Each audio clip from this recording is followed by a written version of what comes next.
Yes, hello, I am James Rollins, and today it's the WNR405. It's WWE Royal Rumble 2022. And after the fantastic live show, I can actually happily say the whole team is back. So I have the pleasure to be joined by, first up, it's Monty. How you doing? I'm back. I'm ready, happy. I'm happy, but I'm really excited to launch because I got a lot to say. So let's get right to it, man. I'm happy to be back here, of course. But man, do I have a lot to say after this show. Of course, by my side for every WWE event, it is Jaxie. How you going? Oh, I'm doing well. I am ready to get sunk into this. That was the Royal Rumble. And, of course, becoming, like we say, a regular here on the WNR podcast, it is Genius Gina. How are you? Hello, gang. I'm good, thank you. I'm excited to hear your views, and I'm excited to try and not swear as much so my dad's not mad at me. Yeah, we got an earful. I didn't realize he was listening to the whole thing, and we definitely just got an earful. He was like, he didn't even know that we knew that many swear words. Oh, honestly, Jaxie, you are like Pulp Fiction listening to. I'm sorry, Dad. 1,000 pardons. I love you with all my heart. Sorry, Dad. Love you. The reason, my favourite bit of the podcast probably ever is when Jaxie called Charlotte a cunt. That is got to be up there, top 5 moment. My dad heard that. Oh, sorry, Dad. Sorry, Dad. Oh yeah, thanks for letting him relive that. I learned that word from James, just so you know. Well, you are what you eat, I suppose. But anyway, we talk about me like WWE. It is one of those moments where I like first time evers, and this is for the first time ever. Like we said, the people that did the live show are actually going to review the entire event, so this should be great. And considering we spent 90 minutes on Rumble mini games, hopefully it pays off at the end as well. And another thing that I really enjoyed, we all live tweeted during the event. I thought it was actually really fun on Twitter. Monday, I'll start with you. How did you experience Rumble night just through Twitter? Oh man, it was exciting. I live tweet every now and then. It felt good. It was a big night. Everyone was active, and there was a lot going on. And yeah, this is the most fun I've had on social media in a while. You know, getting my opinions out there and just reacting to the action with everyone. You know, it felt like a nice community together on my timeline, and I had fun. You know, I must say that enhanced the experience, and I can't wait to do it again for another show, maybe for Revolution. So yeah, I'm enjoying. That was a really underrated. I didn't expect it going into it, but it was really fun. Now that I think back on live tweeting during the show. Yeah, and I mean, Jax, did you find there wasn't a lot of dickheads around either? Or if they did, we didn't really see a lot of their tweets. I was just about to say that. I don't really feel like I saw a lot of their tweets. So if they were being dicks, they were being silent dicks, which is rare, you know. So that's a good thing. The way we prefer them.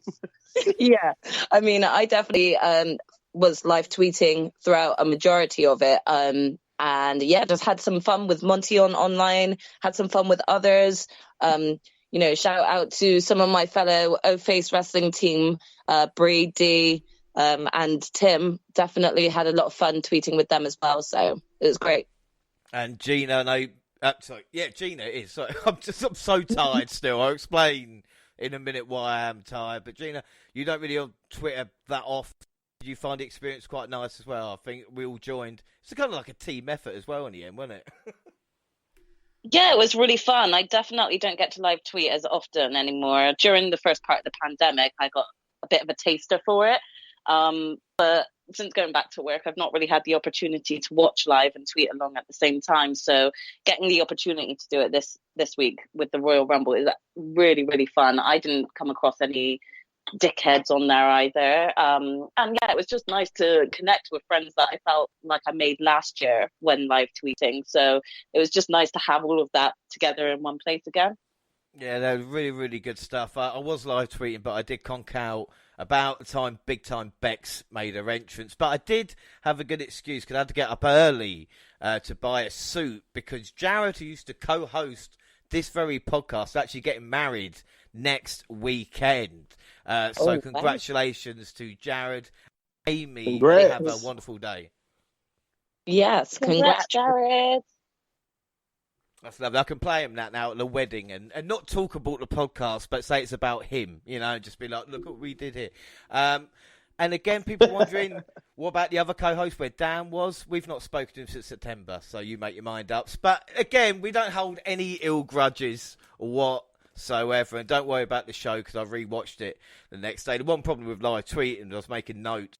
And with the women's, I was doing the numbers, and it went from, 1, 2, 3, 4, 5 was right, and then it went 5 to 30, and I thought, I've missed out a chunk here. I had to go back and make sure I called it. And we did do 3.5 hours of live show, so it is the actual event, and what better way to kick off than with kickoff, of course, January 29th. Caleb Braxton hosted the show with Jerry Lawler, Booker T, Kevin Patrick, and Peter Roseberg. Now, be honest with me. I'll start with you, Monty. Did you watch the entire kickoff? No, I didn't. I never do, actually. And especially when they don't have a match, or if I don't hear about a match, or something, I probably won't catch it. I did catch the end of it, though, and I saw that nice video package that they replayed for Brock and Bobby Lashley. That's pretty much the only part of the kickoff show I saw. But yeah, I usually avoid the kickoff show like the play because I really don't care what the old heads and Kayla have to say about these matches usually. But that's me. Well, the thing is, I have to go through it just for my own personal. I think I am ill, really, the amount of wrestling I try and watch. But with JBL not there as talking head, you kind of worry. I wonder if he said anything online recently that we don't know about just yet, or another thing. But I'm sure he just took the time off. Like we said, we see Sonya Deville joining the panel, explaining jacket on and jacket off, very, very easy, and a few video packages as well. But we talk about the Bobby Lashley and Brock Lesnar one. Jackson, you were a huge fan of that, weren't you? Oh my gosh, massive fan. I talked about it a lot in the live show. So I felt like the package was really well put together. It really helped to sort of shape Bobby Lashley as a beast, which is what he ultimately is, just like Brock is. So it felt really nice to kind of actually have a decent amount of ample time to show, what Bobby's accomplished so far and what he can continue to accomplish. I definitely felt like this was the most anticipated match for me, if we're excluding the Rumbles, because everyone always anticipates those. Out of all of the singles matches that were on the match card, this one for me was my most anticipated. Yeah, well, and it was brilliant to see. And then we get the main card started with the Rumble promo video, and of course we're actually in the stadium as well, or dome, or whatever you want to call it. I thought the setting was brilliant. Gina, what do you think? We're actually back at a proper WWE event, and it felt like a Big Four event as well. It did. It really did feel like a bigger event because of our previous maybe 1 or 2 Royal Rumbles. It's been very, very quiet. So this one did feel like that much more of a bigger deal. And just seeing the stadium sort of from on my TV, it looked so packed out. I was so jealous that I wasn't there. I really wish I was there because I could imagine just the atmosphere itself was enough to get you excited if you weren't necessarily that excited for what WWE had to plan. I still would have been excited just from the atmosphere of being there. Yeah, without doubt. I mean, there's a lot of stuff WWE does wrong, but no one can put on a show that looks kind of grandiose and as big as I think WWE does. The pomp and circumstance. And then to start us off was the Universal Championship, Roman Reigns versus Seth Rollins, with Roman Reigns making his way out first. And I did wonder why, until the Shield's music hit, and then Seth and his old Shield gear came out, and I lost my shit. Now, who is with me? I'll go round in a circle. Monty, what was your reaction when you heard the Shield theme and then saw Seth? I think I tweeted in capital letters, the Shield music, oh shit, because that's literally what I said. I tweeted it out word for word because that was my reaction. I love the pettiness. I'm a petty person. So it's just when the music hit and then he came out, the only thing that would have made it better, I've seen other people already tweet out, is if he would have went all the way and hit the blonde streak. Yeah. Also he could have been even more petty, but it just worked out perfectly. And when you think about the story they told in the promos leading up to this match and just what all of that symbolized. Even wearing the vest, coming out, he even rolled over the barricade perfectly like he used to. It was just so much nostalgia there, and it was just perfect. It was perfect, man. Well, the thing is as well, Jaxie, it's like you expect the crowd to be into it, but like the pop, and it's just the entrance, and I think even said, careful that we don't peak too soon here, because it was just mental, and it didn't done anything yet.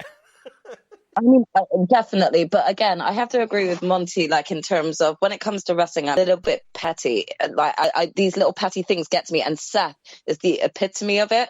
And just coming out with that, like Monty said, if he'd have come out with the blonde streak too, that would have just been like beautiful, like the cherry on top of the cake. I got goosebumps when I heard, Sierra, Romeo, and all this. Me and Gina were together, so we both just kind of lost our shit at the same time. And if you ever are around twins who lose their shit, don't expect it to be quiet, because it's not. So we were definitely pumped right from the get-go of Seth coming out, and just throughout the whole match, he was just a big mindfuck, but it was in the greatest way possible. It was like playing 2K15 with them in a Shield outfits. It was brilliant. Like, you can really reference it. We got onto the match though, and the Visionary used his quickness to take control early. He looked confident as he hit a sling blade and clothesline Reigns over the top rope. He lined up and nailed him with a pair of suicide dives. The Tribal Chief caught with an uppercut as he tried to springboard into the ring, and he followed up with a drive-by drop kick. Rollins regained control and hit a powerbomb through the announce table. They try and call it Shield powerbomb, but the other two, I'm not buying it. It's just a powerbomb. Anyway, Reigns avoided a Phoenix splash when he tried to hit a spear. Rollins kicked him in the face. He hit a buckle bomb followed by a stomp for a close 2 count. The champion clothesline to give himself a little breather room. As Reigns began to take over, he slowed the pace and dished out punishment slowly, and before he threw Rollins into the timekeeper's area and the steel stairs for drilling with Superman punch. Rollins countered the spear into a pedigree, but got a near fall. The Tribal Chief eventually hit the spear, but as he went for the cover, the rival just laughed at him. And Reigns grabbed him to guillotine, but Rollins barely made it to the ropes. The title holder refused to release the hold and got himself disqualified. And as Rollins got to his feet, Reigns assaulted him with a steel chair. He beat the Visionary down with a dozen shots as the crowd booed him as loud as it could. So, thoughts, Gina, what do you think of that match? It was absolutely awesome. Just as Monty and Jaxie said, Roman's face when that Shield music dropped was just like the cherry on the tree. Literally, Seth's pettiness is my spirit animal. But the match itself was great. I didn't expect them to give a bad match. They both can wrestle so well. And I mean, I don't want to say I was annoyed with the outcome. I just rolled my eyes because when it comes to WWE, when you see a disqualification happen, you just throw your hands in the air like give up. But that's because they use it too often. If they didn't use a disqualification so often in their matches, that the ending of this match would have been absolutely perfect. And I can understand why they went with the way that they did. So I'm not too angry about the match, but it's just, an eye roll at the DQ. They may as well just let him do a roll-up pin and leave it as that. So definitely enjoyed the match, though, definitely. And I feel sorry for my neighbours who had to listen to me and my sister watching it. We just jump on the bandwagon there and just also say, anything but, like, even a roll-up pin, I think would have even come across better than a DQ. I just lately, because they use DQ finishes so often on normal shows, let alone now coming to their premium live event. I did that in inadverted commas, by the way. I just think that a DQ finish just comes across as lazy booking. So I just wanted to add on that. No, but the thing is, for me, I had to calm down. So after Seth came out in Shield gear, it took me 5 minutes to kind of go, okay, settle down.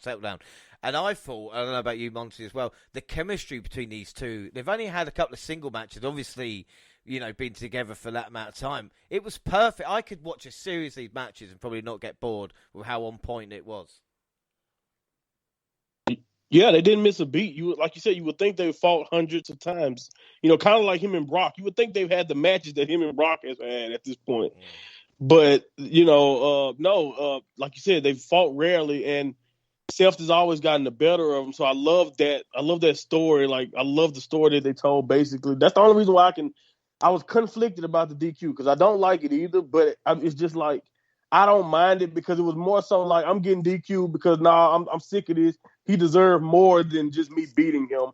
And like, because Seth played with his emotions. Like, no one has ever gotten to Roman like that. So I love the story. What happened later on in the night really soured me more on the DQ, honestly, in my opinion. But I'll leave it alone. I'll leave that for later. But what I want to say about, like you said, the match, they just have perfect chemistry. The callbacks. Like when Seth Rollins hit his combo, which was like the turnbuckle bomb, and then right into the stomp, and Roman kicked out that first false finish.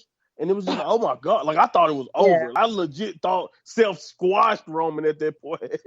But, Roman ended up fighting back. Like, they had me hooked that much.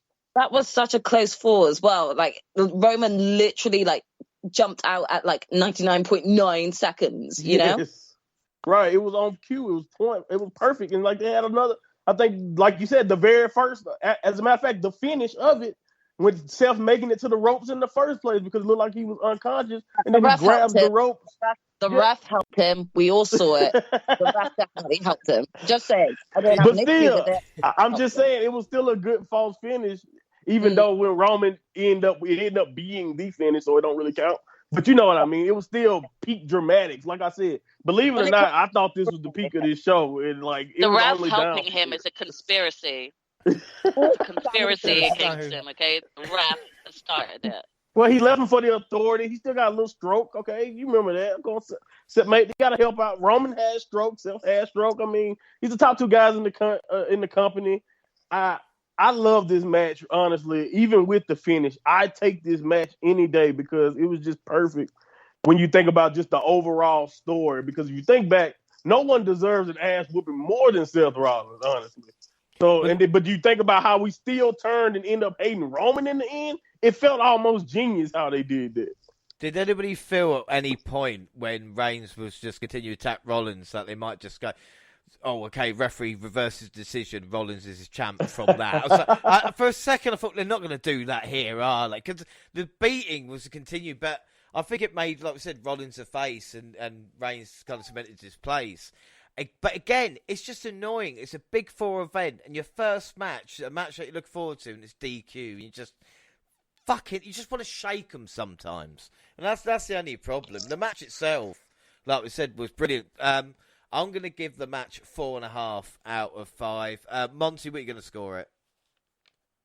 Yeah, I can't give it a perfect, even though, like I said, I think it told like a perfect story. But when the DQ finished, 4 out of 5 is probably the fairest thing you can give it.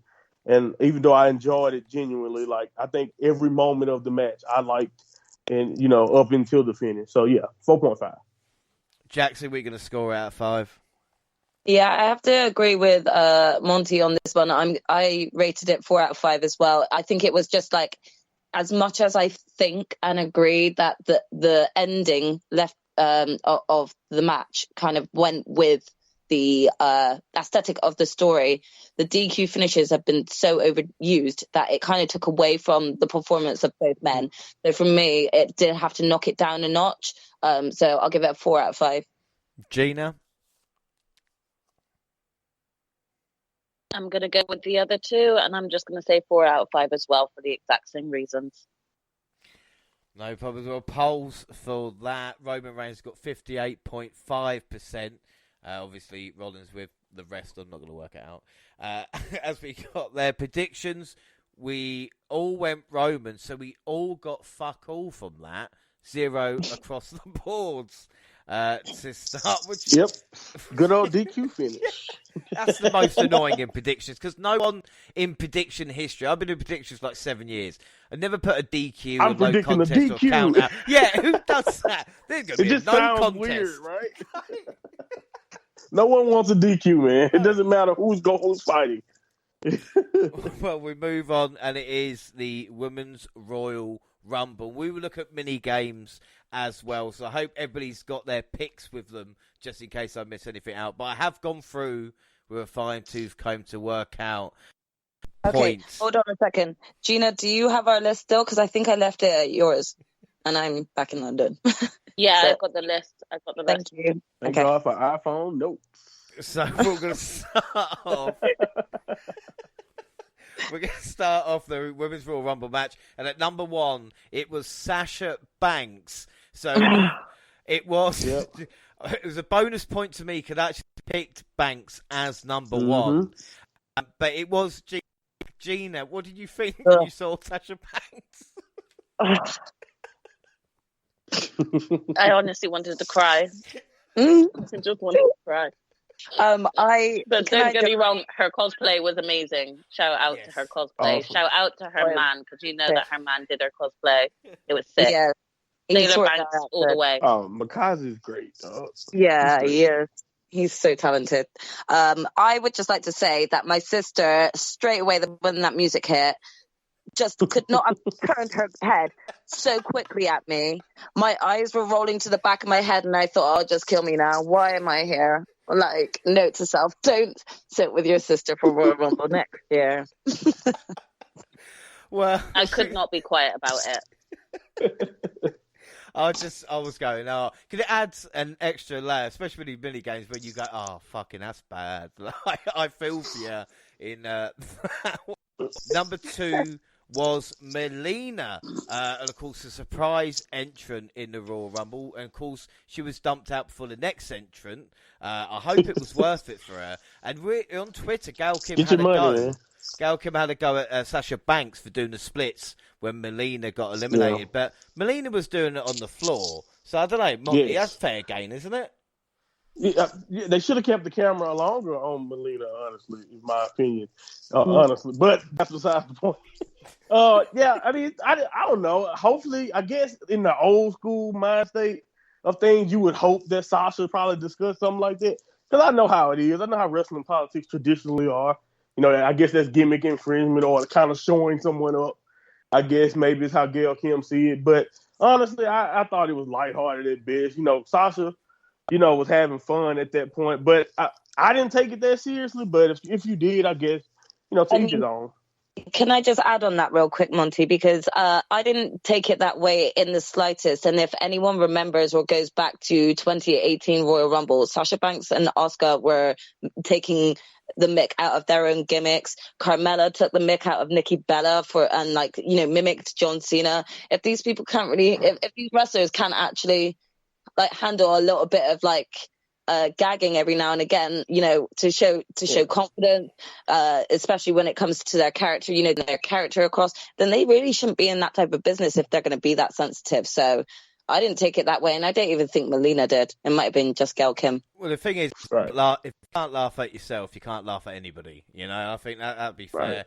Right. Anyway, Tamina was number 3. Yay, said no one. But Team Bad reunion, crazy. Number 4, Kelly Kelly. Now, Jaxie, you asked if this was Kelly Kelly. I wondered if she was hanging around with Matt Riddle. How can we put this delicately? Honestly, I don't feel like it was her. I'm sorry, but again, in preparation, my sister and I were doing a lot of watching some of the past female Royal Rumbles. We did watch the 2018 one really recently, and it's not just because of the change in hair color, but honestly, it looked like a complete different person. I wouldn't even say that looked like her twin. Because it didn't. I'm really sorry if it was her and she's maybe just had some work done or something. But honestly, it was looking at Khloe Kardashian and seeing a new picture, and she looks completely different again. She looked shocked by her entrance, I think would be fair. She had that kind of, she was surprised. Kelly is when I realized they were done running to the ring as entrances. I was like, why is she taking so? She was just relaxed. She just had her arms out, walking. And I was like, so we're not running to the ring for the Rumble anymore, are we? Well, I mean, Melina's entrance took a while too, so I was just like, "What's going on?" Yeah, but Melina had that badass walk with the red carpet. She needed longer, and that's why she came out at number 2, so everyone could appreciate that entrance. Usually, you think only 1 and 2 get their full entrance. Yeah, usually, right. That's all I was thinking.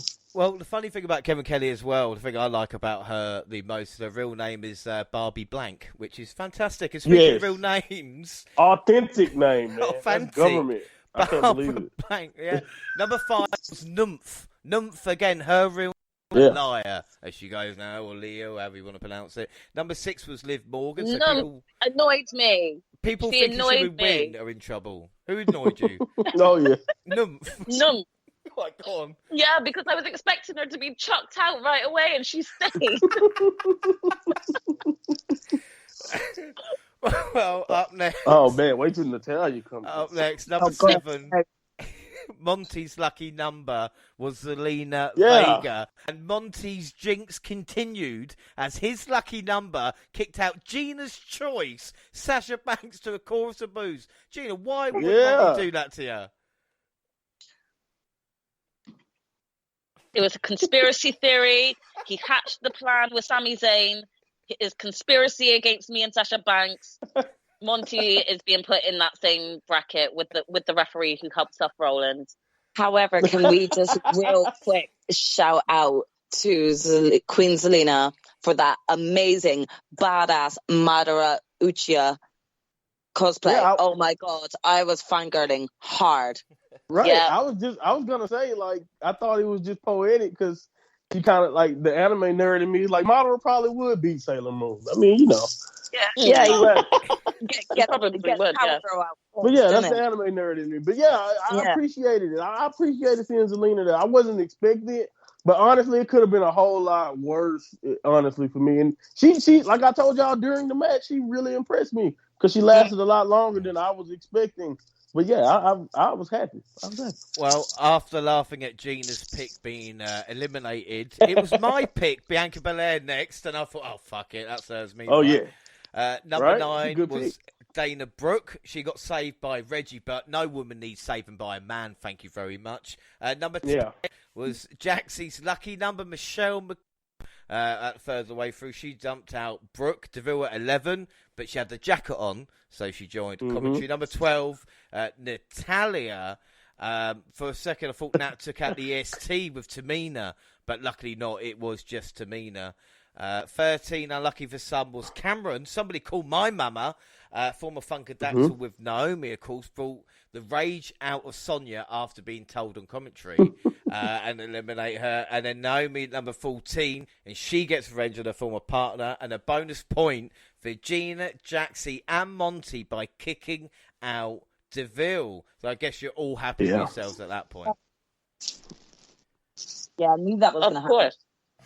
It was only right, man. It was only right. 150 some days, like, please, like, she need all the heat she can get back. I also wasn't expecting Cameron out just before, so that just really added to the story as well. Yeah. And I was like, as soon as Naomi's music hit, I was like, come get her, girl, come on. And they weren't done either. They weren't even done. No, they're not even done. Well, halfway through, we get Carmella. Number 16 was last year's runner-up, Rhea Ripley, to a great response. She eliminated the tag champs at the same time. Number 17 was Charlotte. I still can't get used to the champion in the Rumble match. I could hear the cheers from Jaxie when she did make her entrance. The Queen made quick work of Nymph, giving her a wedgie as well. Then as Naomi was hanging on the bottom rope, DeVille got her own back. This is not over. Are we happy, Jaxie? Are we happy this story is continuing? Kind of, yeah, because it is actually built on, grown on me, if only because of the continuous response that Naomi is getting from this. And if this doesn't, like, this whole sort of storyline doesn't actually end up leading her into a title run of some sorts, then I'll be shocked and I'll probably end up going back to being pissy again. But right now, this building tension, this building feud that's working with Sonya. I think Sonya could actually be really decent in the ring if she actually was in matches. So if they're going to continue that and actually have them dealing with matches, I'm not going to complain. The match on the Friday before, on the SmackDown before Royal Rumble, was really good between them. So, I'll take another match between them, especially if it means that I see Naomi get to kick her ass again. No, that number 18 was Ivory, and she looked as right sense for Ivory. Can you believe she is 60 years old? 60 years old, man. 60. Amazing. Still and great. She has not aged one bit. Nope. She has not aged. Nope. I was about to say no. Anyway, still great on the mic. I really enjoyed this as Ripley picked her up, plopped her out, tapped her on the head. Whilst Ivory was on the mic, how dare you? This was actually a classic moment in the Royal Rumble. And then number 19, Brie Mode, and what a lovely response and a yes chance. Of course, she originated as well. Up next at number 20, it is Gina's lucky number, and we get Hardcore Country with the belt getting cheered, there was a tear in my eye as an Impact fan. Did anybody else realise? Oh, I don't say realise what big moment. This was a huge moment, wasn't it, Monty? Yeah, it was. It was big time. The fact that not only did she get a chance to wear it out there, she they acknowledged it. Impact World Champion, Women's Champion on commentary, and talked and they actually bigged her up and said it was nothing that she hasn't accomplished in WWE. So they really tried to put her over. If you listen to what they were saying on commentary, and it was just amazing to hear the crowd. Everyone was just happy. You could just see how happy the crowd was. You could hear it, how happy the crowd was to see her, hear that song in particular, not hear the old Mickie James instrumental, you know what I mean? And, not forcing her to go into like a different gimmick. Like, I thought that was the best. I thought it was very tasteful, you know what I mean? I thought it was great.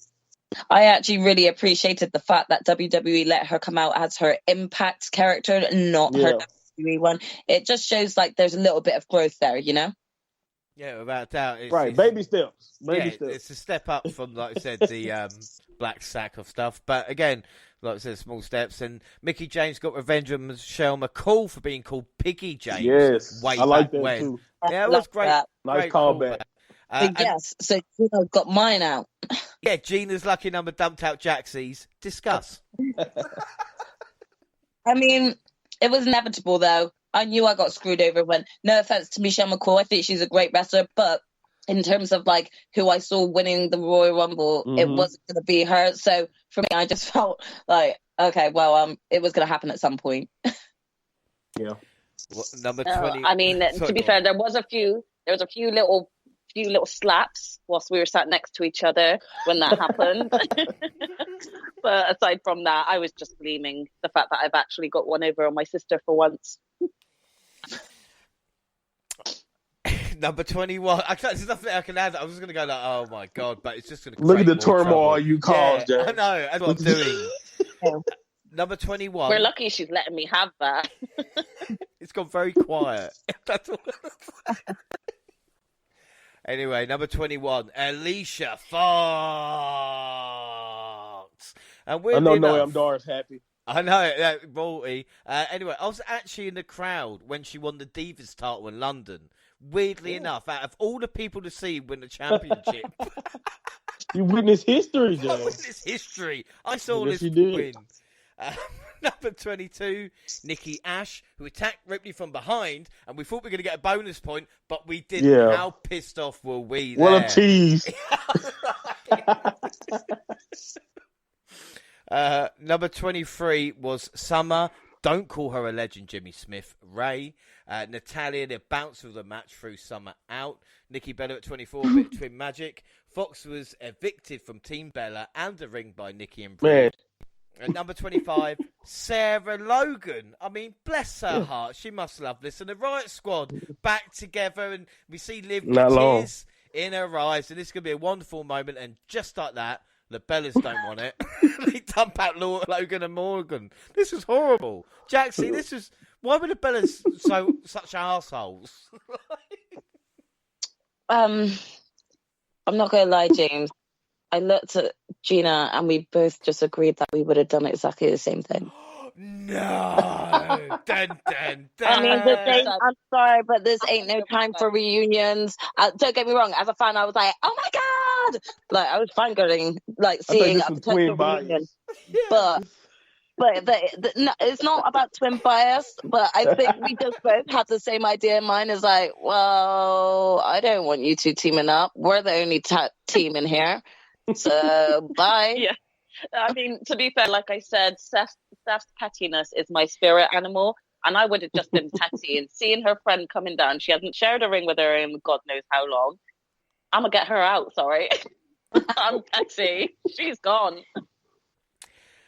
Well, 37 minutes for Liv Morgan in the Rumble, even though she didn't win. At number 26 for Lita. And what a response and what a theme as well for Lita. I forget what a tune that is, as the kids say. And Lita of impact for some reason as well, with giving Mickie James the twist of fate and eliminating her. I did enjoy the Charlotte Lita having a nice exchange. And then 27 stand back It is Mighty Molly, and Nikki Ash is not having that. And then for I some love reason, I fucking love this. Yeah, Monty, why did I enjoy it so much? Just because they're both This superheroes. was my favourite part of the whole women's Royal Rumble.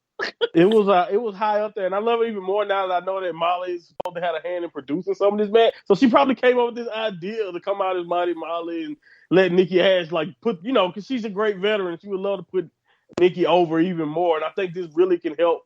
The stuff like that can help this new delusioned hero, because she almost a superhero. We know Mighty Molly, Mighty Molly was a superhero. You know what I mean? So I love the dynamic of that, and I didn't even really think about it. Like when the Rumble, they mentioned all these names, and you thought all the people was coming back. It's really made perfect sense, and I'm just mad that I didn't think about it going into it. So, but I liked how it played out because Corey Graves immediately disrespected her or whoever it was. Like, here's a real superhero. I was like, okay, Nikki can't let them just say that. That's just too disrespectful. Gina, why was this your favourite moment in the Rumble? I thought the level of pettiness is just amazing here. I'm learning Nikki's something. pettiness. I'm learning. There's a common denominator in all of this for me, right? Yeah. Word of the day. The pettiness. I could hear Nikki's screams the minute Mighty Molly was coming down that ramp, and I was all here for it. I was like, get her, Nikki! So it was just so funny because that would be my pettiness level. Well, up next, I love it. Number 28, holy smoking balls. The rumours were actually true. It was Ronda fucking Rousey, and all bets are off. And what a pop. Rousey on a rampage with Nikki gone. Brie sent her sister packing. Payback's a bitch for that. Jackson, what do you think of that? Of course, you talk about, twin magic and all, being together. Would you do that? What do you know? What you should ask Gina that, because I'm in terms of age range, I would be Nikki and G would be Brie. So Gina, would you do that? 100% yes. Do you know what? I would actually expect it, to be honest, because I would have been Nikki and I would have chucked her out and said, I want Oscar 1-on-1. I'm winning it. I mean, she never lets me have anything. She's always got to have something first because she's the eldest. Yeah. So if we were in that position, I love you, sis, but no, it's my time to shine. I need one spotlight. I need one spotlight. Okay, let me take this moment. Yeah, but you wouldn't have been able to take that moment if I didn't actually do it to you first. So you're welcome. I still would have found a way. I would have found a way. Okay. They were talking before the podcast started, but unfortunately, by the end of it, 29 was Shotzi. Ronda Lane got rid of Brie. Baszler got the last entrant at 30, and Rousey see her best bud. And Natalia, you mentioned earlier, Monty, proved us all wrong to go 36 minutes before Ronda got rid of her and Shotzi. How the fuck did that happen? I have no clue. She's friends with Ronda, so she had to be in that had to be in the ring with her, I guess. I don't know. But we all misjudged that. She didn't give two shits. The minute she saw Ronda, she went for her. I was like, Natalia, why are you going for it? A, the strongest one in there, and secondly, the one that you trained. And then she came back and got eliminated again. Yeah. I think that's the record she broke, because she got eliminated twice in the same match. That was so funny. She made another world record. They're turning her into just a comedian, aren't they, really? Honestly, I don't know what their problem was. She's like the female version of Sami Zayn. No, it's Dolph. Sammy's in a better position than Dolph, at least. Yeah. Yeah. She's the new Dolph. Well, Charlotte was the party pooper, kicking out Lita, and then Rhea Ripley. And the final four women in the match were Rousey, Flair, Baszler, and Belair. The Queen took out the EST of WWE. Fuck it. And Baszler as well. And it all came to her and Rousey. And after Rousey just nonchalantly jumped Charlotte over her head, Charlotte eliminated her. I'm starting to think they're helping each other out here, because of the way she got eliminated. I'm just saying. Look very theatrical there. But Ronda Rousey wins the 2022 Women's Royal Rumble matchup. Overall, Jaxie, I'll go to you. What were your overall thoughts of the Rumble match? I can say that this has been my favourite female Rumble match. I think that there were some quite high moments that were just funny to watch, and just some nostalgia moments that I just really enjoyed. I'm hoping that there's going to be a few, like one or two feuds that will kind of created from this. So we'll see what it has to come. It's not my favorite female Royal Rumble. And where was Asuka? Because I was devastated that she just didn't turn up at all. I seriously was. Well, I say someone else is very quiet because Bailey didn't show up either, and I just want to know if that upset anybody else. She was watching it at home like us. She tweeted it out. Watching it just like us. I loved that picture. It's Charlotte's face paused. Oh my God, it was great. Monty, what do you think of the women's match?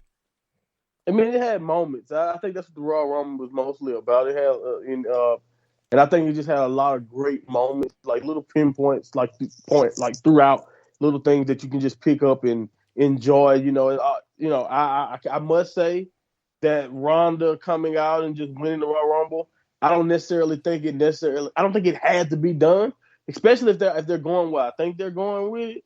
But I didn't mind it. I thought it was executed, rather well. If you think about the end resort, and of course, Charlotte being in the end, I guess I shouldn't be surprised that she ended up being in the final two. And I was hoping that they wouldn't do that, but I shouldn't be surprised, right? And with Ronda Rousey coming out as the victor, once you find, like I said, I mentioned this in the pre-show. Once you find out that she will be in there, it's like, how can you bet against that? Yeah, it's like they've never booked her any other way but going over, except like one time. And that was the last time she was seen in WWE. So, I thought it was good, though. It had a lot of great moments during the match. So I didn't have a problem with the Royal Rumble, actually, as a whole, other than, like, of course, that feeling of, like, damn, I kind of wanted Bianca or someone new to win. But Ronda never won this before, so it works. Yeah, no, it was like I said, it was a nice surprise, wasn't it? I mean, Gina, what were your overall thoughts on the match?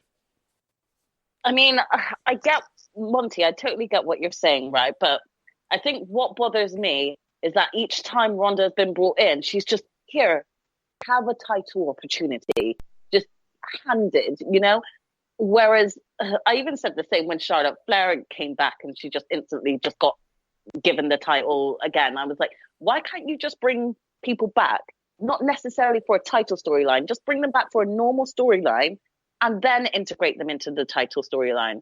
Again, I get it. They would have gotten the biggest pop with Ronda coming out at Royal Rumble. But again, she overshadowed Asuka's win at the first Royal Rumble because she wanted to come out and make her statement. I don't know. I feel really, really disappointed for all the other females out there who actually did put in a lot of work and effort to build up storylines for this Royal Rumble, because Ronda just comes in and she kind of just gets handed a golden nugget to sit on.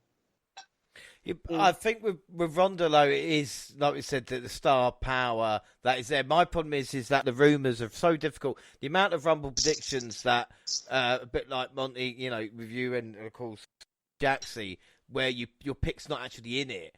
And even going back to 2018 with Ronda Rousey, I'm thinking she's going to be in this Rumble match. There's my pick, and she didn't show up after. I weren't going to try and be fooled this year, and they fucking did it. And that's what annoys me most. I think that's the thing. Like, definitely, because she was the one return I didn't think was going to happen out of all of them. Just, it is annoying. Banks obviously should have been in there. He wasn't in the Royal. Yeah. There was a few. I mean, Alexa Bliss wasn't in there either. There was a few kind of missing out. And not a lot of NXT talent this year. We've seen that the past few years. Expecting to see Dakota Kai, and I didn't even get a chance to see her. Yeah, right. Well, we see Banks should have been in longer. Melina and Logan shouldn't even bothered. We could have done more with Mickey. Vega did well. Out of 5. So, Monty, we're going to score that Royal Rumble match out of 5. I guess I'll give it a 4. Like I said, it was enjoyable. And it was I like Royal Rumble matches as it is, so maybe it's the format, but I thought it was, like I said, some well executed moments. Even though, like I said, it has a lot that could have went better, or like I said, people who, like you said, Sasha. There's no way Sasha. I know she was number one, but man, it's hard for me to see Sasha not being involved towards the end there, and like just overall the message that it sends of them just kind of falling back in their comfort zone. I think this is what another symbol of that, and we'll get more into that later. But yeah, I gave it 4 out of 5 overall because I still thought it was an enjoyable Royal Rumble match, even if I don't necessarily agree with everything that they decided to do. Yeah, without doubt. Gina, what are you going to score it? I'm going to give it a 4 out of 5 as well. I definitely preferred the female Royal Rumble to the male Royal Rumble. I still enjoyed quite a few spots. I did enjoy Melina coming back just because Melina was one of my favorites when I was younger as well. I absolutely loved her. She just oozed sexy, and that's what I wanted to be. So it was really nice to get some callbacks to some of the people coming out. And yeah, the Nikki Ash segment with Mighty Molly really made my day. So I'll definitely give it a 4 out of 5. Yeah, I think that's 4 out of 5. I think that's the best I could give it. Yeah. No. I was about to say that's an excellent point, though. Like the surprises in this match, even with like Cameron before Naomi, kind of made sense, and Mighty Molly involved with Nikki Ash, and of course even Ivory's little bit, like I said, was a classic moment. So they all kind of it worked together, you know. So there's no doubt. I'm going to give it a Jaxie. So what are you going to score it? I'm gonna go across the board and agree with everyone with a 4 out of 5. And I think like a lot of my decision to give it like a 4 also leans in the fact of the amount of effort that each woman put into like their outfits. You could tell there were like either callbacks or references and stuff. It was just really enjoyable to see them all come out. It just I wish I could have said I enjoyed the ending with the last 4, but I was quite disappointed with that. Yeah, well, also I'm going to give it a 4 1/4 because I think the surprises made it worthwhile. And even like I said, with Rousey coming back, that was still a big surprise, and the crowd did react the way WWE hoped for as well. So overall, I think it was quite poll-wise. Well, we asked them because with our picks, of course, Oscar, Bianca Belair, Bayley, Sasha Banks. Banks got 40% of the vote here. Bayley with 30%, Oscar 16%, Bianca Belair, of course, I'm last, 14%. But official Madman said Bayley 100% deserves the win after carrying the women's division on her back through the pandemic, but highly doubt it'll actually happen. Well, thanks for that. Nick 35 put Sasha. Antonio Murgus went Sasha Banks. And also Rated Fig said Liv or Alexa. So Rousey was really kind of all over the place with that pick. We did have Josh, though, say Ronda Rousey to get the victory. So at least we had someone there. Hey, well done, Josh. And actually, no, I'm lying to you. We had quite a few. We had Sports PS4 Gamer. Hey, well done to everybody then. Ronda Rousey or Sasha Banks. You can't have 2, so we're not going to give them that. And then Kevin at KES Sports said Ronda Rousey will return and win as well. So there we go. Quite interesting there. Predictions for that. We all struck out again. We are not having a good Royal Rumble. All on 0. But the mini games is where it's important. So first up, we had number 1 in the Rumble. So Monty, do you remember who you picked as number 1? No, I'm talking about. Listen, who was it? No, he hit me. No, I'm not going to run around. If we can't remember, don't Bianca. worry. I think I said Bianca. This is going to be an even longer show if we try this, I suppose. Well, number 1, Gina, who did you pick? Is this for the men's? Women's. Oh, for the women's. I honestly cannot remember which female I chose. It's easier. This is going to be a lot easier.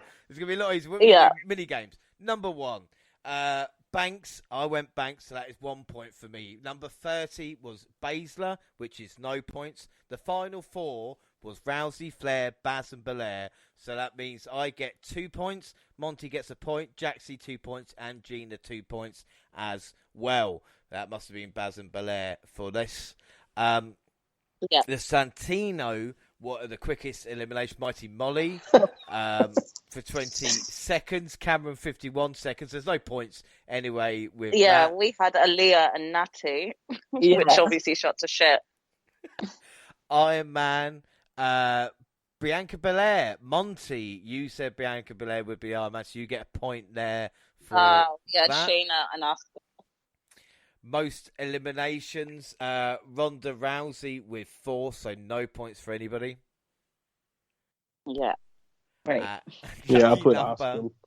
Lucky numbers 7, 10, 20, and 30. The winner's 28, so no points. But who eliminates who? We get 1 point for Monty, Gina, and Jaxie for Naomi eliminating Deville. We get no points for the surprises either. So after all that mini games, at this moment, I am on 3 points. Monty, you're on 3 points. Jaxie, you're on 3 points. Gina, you guessed it, you're on 3 points. So it's 3 points all for the first round of mini games.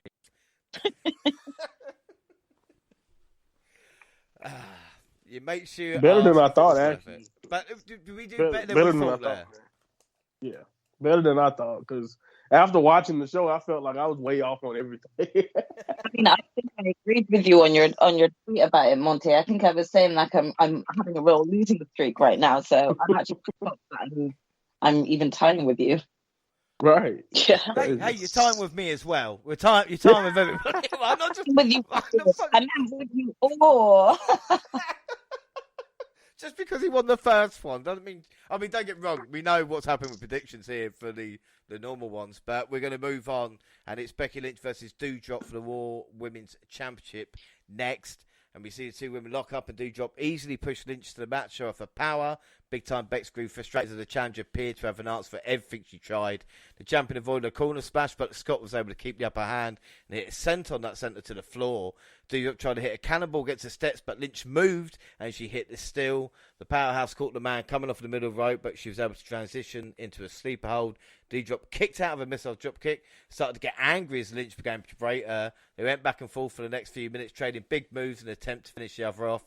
And after Doudrop came close a few times, Lynch produced a manhandle slam from the middle rope for the win. So, Monty, what do you think of that? Yeah, I thought it was solid. I also thought maybe they both had like another gear they could have went, but I thought it was well worked. I didn't think they did anything wrong. They definitely was working hard. Like the fans were kind of down. It's kind of hard. They put them in a bad spot, honestly. If you think about being right after that Royal Rumble, I don't understand why Edge and Belt match went so late. But we can talk about that again when we get to that match. But this match, like I said, I thought they kind of did them a disservice where they were placed because the crowd wasn't as into it as they could have been. But they worked hard, and I liked the finish. I really like how it was, how she got up there and actually gave her a nice manhandle slam from the top rope. I thought it was a creative finish, but again, solid. I thought they probably could have did a little bit better, so I ended up giving it like 3.5 in my mind. But I enjoyed it. I didn't think it was anything wrong with it either. Jaxie, anything to add to that? I mean, I agree with all of that to be said. I do think that they should have probably switched the matches, having Edge and Beth Phoenix like maybe during this spot, and then having like Doudrop and Becky just after that, so that we had like a bit of more of an even balance. I felt like the match was good, but I don't know if it's because of I don't feel like there was much of a storyline build up before this. There just wasn't enough for me to like invest fully into the match without, giving any discredit to Doudrop or Becky. Gina, anything else? No, I think the guys said everything about it. It was a good, okay, decent match. Yeah. Yeah, I mean, they were given the worst position, weren't they? The crowd was flat, and Doudrop took that big bump on the stairs, which didn't get the reaction maybe it should. But I was wondering what was going on during this match because the crowd seemed to ever so disquieted. Maybe Doudrop should have shouted "my hole" when she did that. Then maybe she would have gone. Oh Well, my God. with anybody wondering what the crowd were looking at and taking pictures of, the sign, the WrestleMania sign, did in fact catch fire after Ronda Set won. on fire. If you're thinking, give us a sign if Ronda Rumble's the right thing to do, and then all of a sudden you have to evacuate. Give us the a sign area. of what's to It's come. all Also, Ronda's fault. It's all Ronda's fault. Yeah. But they no, just that was a sign of what was coming. Yeah, they just continued regardless anyway, and they didn't really seem to matter apart from the match. And the only other thing that really annoys me about Becky is she's got no subtlety whatsoever when it comes to the mannerisms and the face and stuff like this. It is so annoying when she does the same shit, and it's like, come on. A great looking finish though, yeah, good match. So, Monty, you gave it 3.5 out of 5. Jackson, what are you going to score out of 5? I'm gonna give it a 3.5. I just, like I said, I wasn't really fully invested in the story, so for me, it just like kind of didn't really do anything for me. And that's no offense to both ladies in the ring; it just was there. And Gina, what are you going to score? Yeah, I have to agree with my sister here. I'm going to give it a 3. I kind of zoned out a little bit during this match. And again, nothing to do with the quality that the two wrestlers were giving us in the ring. I just zoned out. No, I didn't enjoy it with Lynch Dujo. I'm going to give it 3 3/4 out of 5. But the position of it was awful. Poll-wise, Arsu wins. Big Time Beck's got 81.6% of the vote. That played a factor too. I think too, and why people weren't invested. No one believes Doudrop had a chance to win. Again, I don't know if it's like, because there was like not much of a storyline there, or because of the fact that we all know we've kind of brought up the same similar subject before, in how WWE like only book certain women in a certain way, so it doesn't give us any hope for any of the challengers. So it had a lot of factors, I think, involved in it that probably ended up creating that lag, or like maybe like not as much of an attention span was given to it because of those reasons, those factors involved. Well, Rye Bread treated saying I like Nivens, but with all due respect, there's not a timeline in existence. Well, I can see her beating Becky with the name Doudrop being the right move, and damn, you're right. Yeah, predictions, we all went Lynch, so we're all off the mark, everybody. Yeah! Whoop-de-doo. Whoop-de-doo, Basil.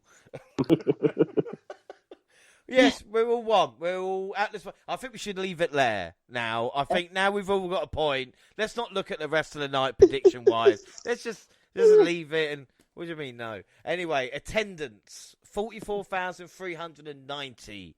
Yeah, right. Yeah, I'm sure. Yeah, sure. Paid. All right, yeah. I was like, are you sure? Because you just had to evacuate a shit ton of people because of the fire. Wouldn't it be brilliant if he was going, it is 44, 43, 41, 39,000. Also, in this day and age, bragging about attendance, we're like, all right, people got a real reason, a good reason to not come to all of your shows right now, and you're gonna keep bragging about the numbers. I'm just saying, like, goddamn. Exactly, 44,000 people. There's 25,000 wearing masks. Half have got COVID. Good luck, everybody. Have a good night. You know, Come on, man. Yeah. I do like the pacing of a Rumble, though, because all the matches kind of like, they come to you quickly and you think, oh, here we go. It's talking about big time match. Brock Lesnar versus Bobby Lashley for the WWE Championship. And after the, like I said, the video and the entrances, I was ready for this. I think Bobby Lashley looked ready as well. I mean, he looked like he was going to pop to start. We see a basic lock up to start, and I think most of us get the WrestleMania 20 flashbacks, which is not a good sign. There's always a panic, but it was fine because Lesnar hit a German suplex, and Lashley, of course, wanted to show no signs of weakness, got right back to his feet and no-sold it. He returned the favour with his own German suplex that the Beast actually was quite surprised and looked like he respected it a little bit. But he grabbed him and hit 2 German suplexes in a row before releasing his grasp. The Almighty went in with a kick to the loading with hard right hands.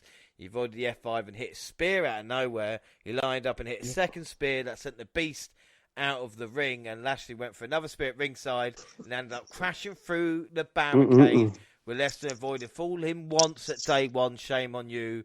Fooled him twice here. And then we see, as I like to call, a standard Brock Lesnar match. More German suplex. William Marty keep getting backed up.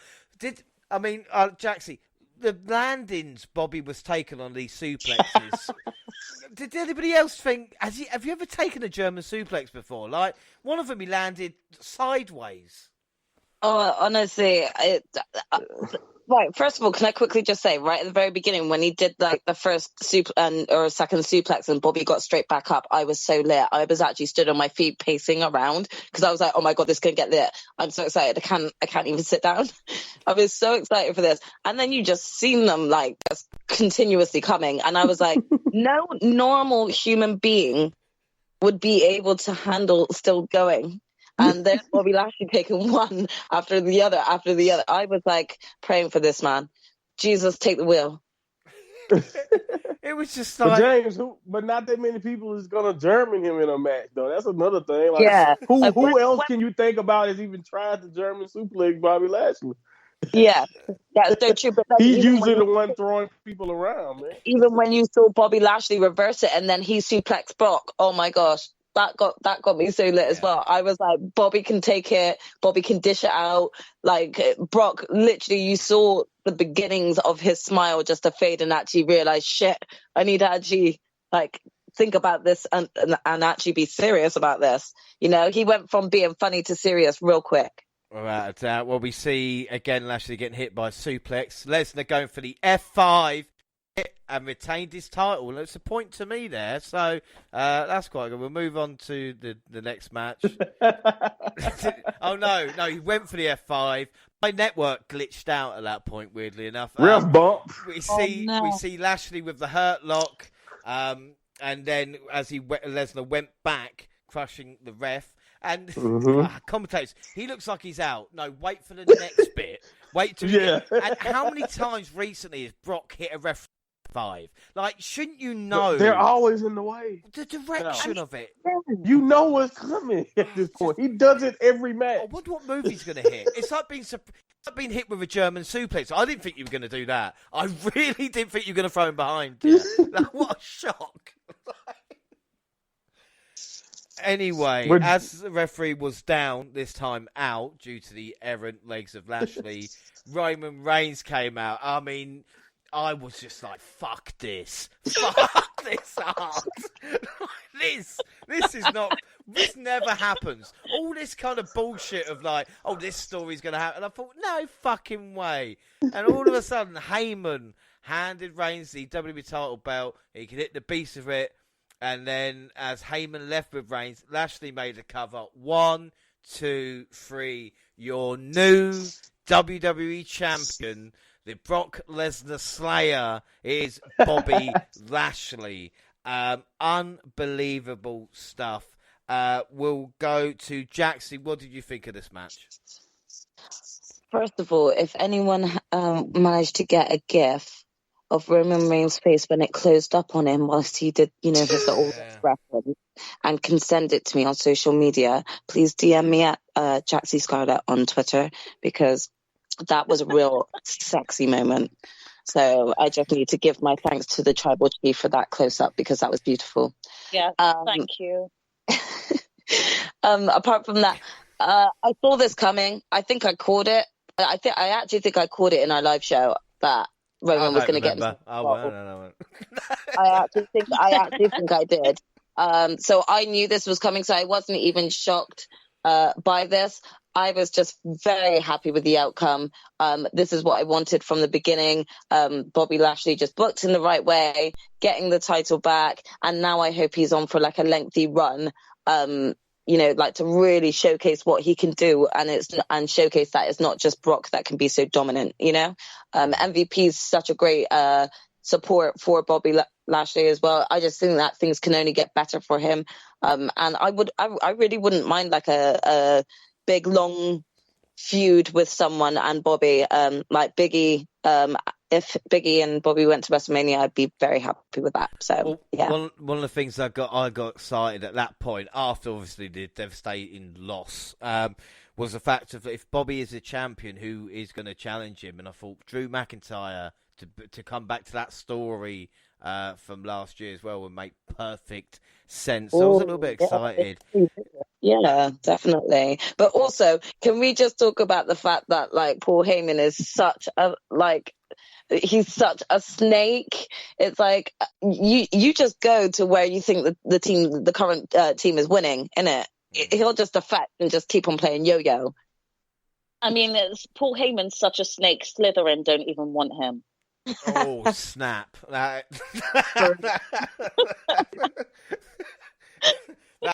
would have blown the roof off at Hogwarts, I tell you. That really would have done. No, he is so creepy and just, he plays his role so well. I love it. I love to hate him. What did you think of the match, Gina? Would you enjoy the two big men going at it, so to speak? 100%. I would definitely enjoy it. But I also think that they've hyped.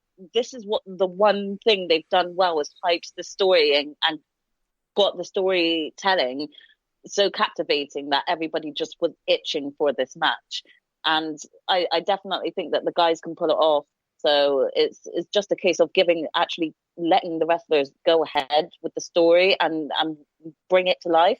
But they just chop storylines as and when they want sometimes. And that's why people tend to get a bit bored or lose interest. So for me, I definitely enjoyed this match. It's something I am looking forward to seeing again and again because they've proved to us that they can actually make that work. Yeah, like I said, it was actual storytelling. I think that's what threw me. I don't know about you, Monty, but I think seeing actual storytelling in WWE now, you go, what the fuck is this? What are you doing? Yeah. Yeah, you know, they like I said, when they rarely do it right, or they do it inconsistently. But yeah, this is a nice bow on top of, or at least a nice add on, like it's adding more fuel to the fire of what's going on in Roman. Like we knew they were going to go back to Brock and Roman. It's just how are they going to get there? I wasn't sure. But the match, oh man, this is just typical WWE, man. This is what Vince McMahon right here is all about. Like two dudes that look like Brock Lesnar and look like Bobby Lashley in the middle of the ring, you know, having a slugfest over the world title. You know what I mean? And then like the dramatics, like come on, like that book, a ref bump. That's just very WWE if you really want to talk about it. Like it's textbook at this point, almost. Like so, like it was shocking, I guess, but not really that because like I said, Brock Lesnar really was overlooking Bobby Lashley to the point to where he kind of got what was coming to him. And he's like, also the way he won, he let a lot of stuff slide. We mentioned that Paul Heyman kind of was shaky earlier than Brock Lesnar kind of ignored it. Even in winning his loyalty back, did he really ever win Paul Heyman's loyalty back? Right now, Paul Heyman just looks like a championship whore, and I can appreciate it. But I thought I know you were right. Really fun, okay, man. I know you were right. Stop going on about it. It's not. I told you, man. It just made too much sense, and like now they had so many possibilities. I agree. They kind of, and we'll get more when we get to the Royal Rumble match. You'll see what I mean. But they played with me too because I was like, yes, they give us options now with Bobby, Big E. I could be happy with that, or I could be happy if they do that with Drew. And Drew got options now. You don't have to go with Roman. Roman can do something with Brock, and Drew can chase down Bobby like for revenge. I was on the same boat as you, James. But I thought this was enjoyable. Like I think in the end, I think it's like 4. I gave this 4.5. Like just like I gave Roman himself, even though it wasn't the same, it had that feeling of, like I said, what you love from WWE. Yeah, I think we're out. Jackson, we're going to score out of 5. Well, I'd give it 4.5. Cool. Gina, what are you going to score that? I mean, I said all my piece, so I don't really feel like I need to. I'm not. No, not at all. I'm not. I mean, can I say 5? You can say what you want. Go ahead, yeah. I mean, I don't want to lie and say that some of my points are more due to my thirstiness for it. But yeah, I'll just go with the 5. That's fine. I'm gonna give it a 4 because of basic Brock matchup. And Roman Reigns looked really banged up actually when he came back out. So yeah, obviously, yeah, he was getting a bit of a shiner or something. So it looks like Seth really worked him over.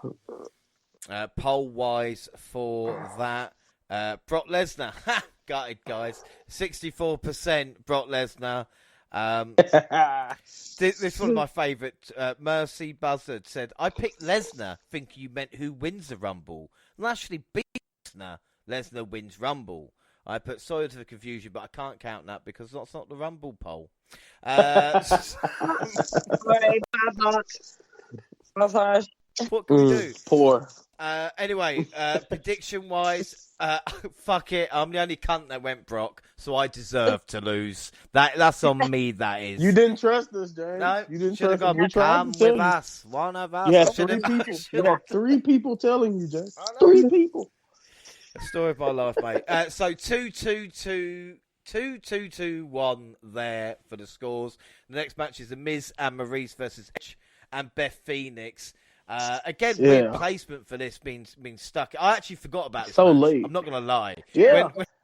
Oh, yeah. And why was it after the WWE Championship match? Like, I don't get that. WWE Championship is supposed to be one of your most, or if it's supposed to be the prize, I thought. So I didn't understand the placement. Yeah.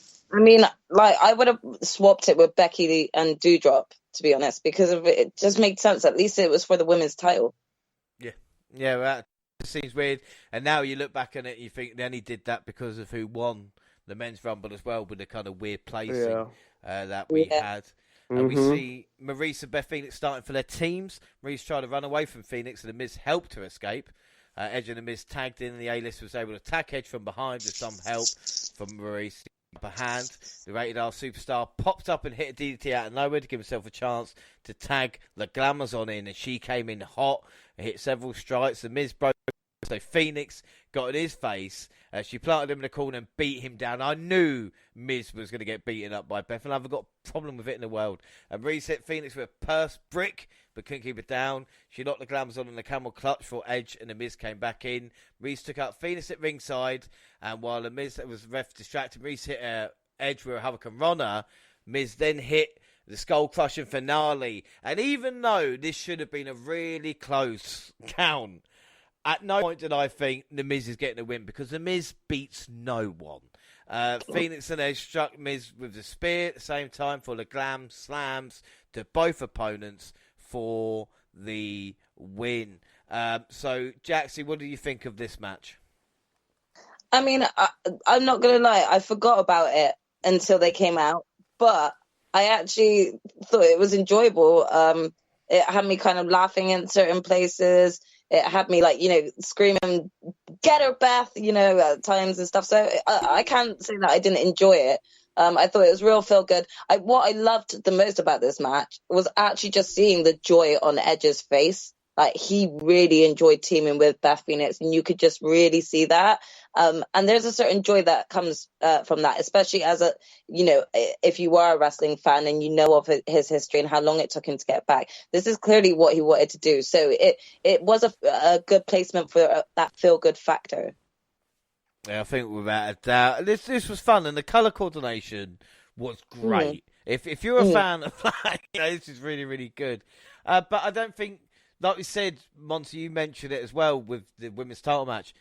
Edge and Beth were always going to win this one, weren't they?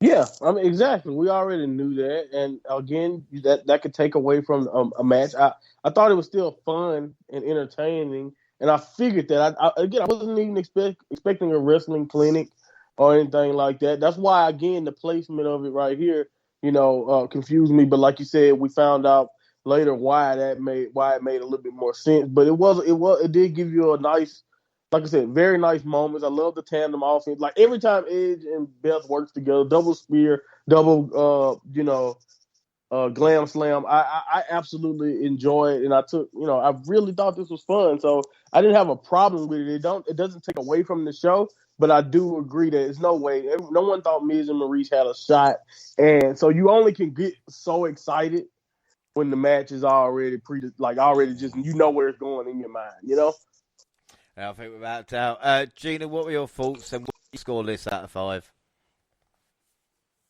I mean, a 4 out of 5, I think, is fair. No? No, the thing is with giving the scores out of 5, sometimes I get accused of being too nice, but I think Jackson and Monty are a bit harsh sometimes as well.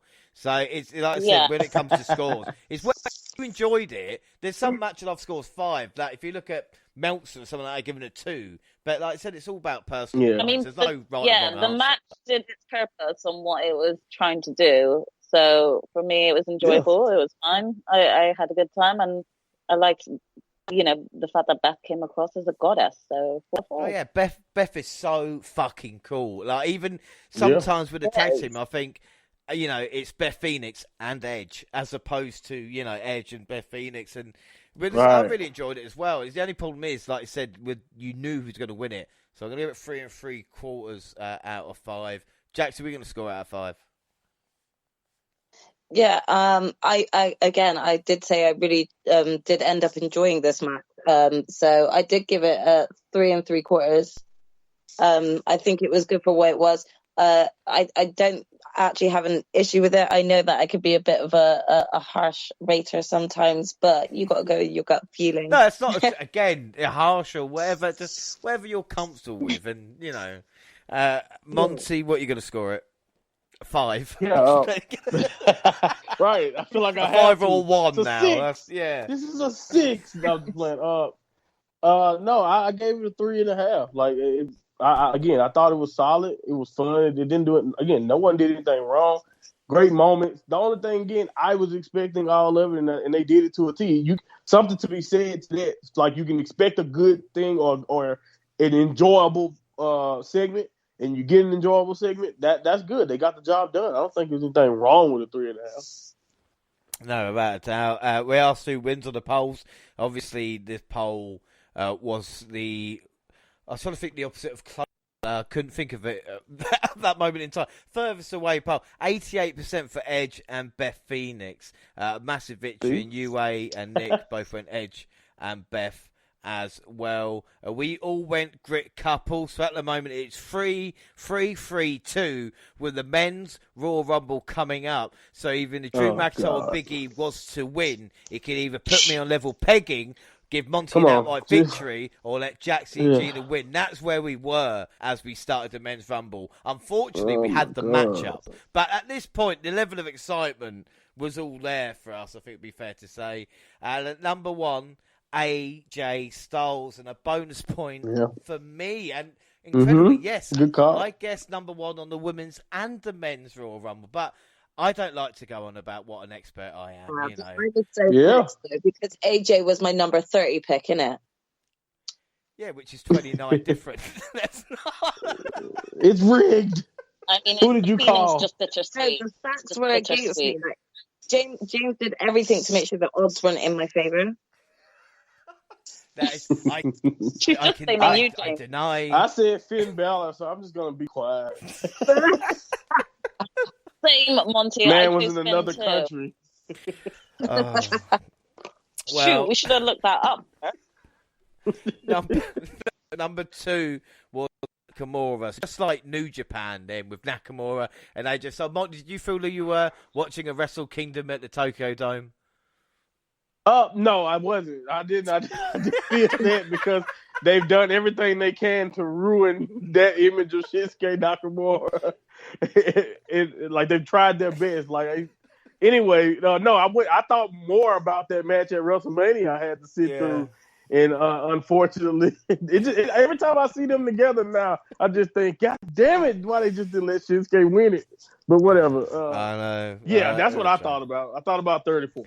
Well, number 3 was Austin Theory, and I don't know about you guys, but I don't know how many entrant themes I actually know. Now, when we first started the pods, we didn't have any sound on, so that's fair. But the amount of generic rock themes that came out during the women's match, and the crowd's reacting, I'm going, I don't have a fucking clue who it is. Like, switch They see the shine.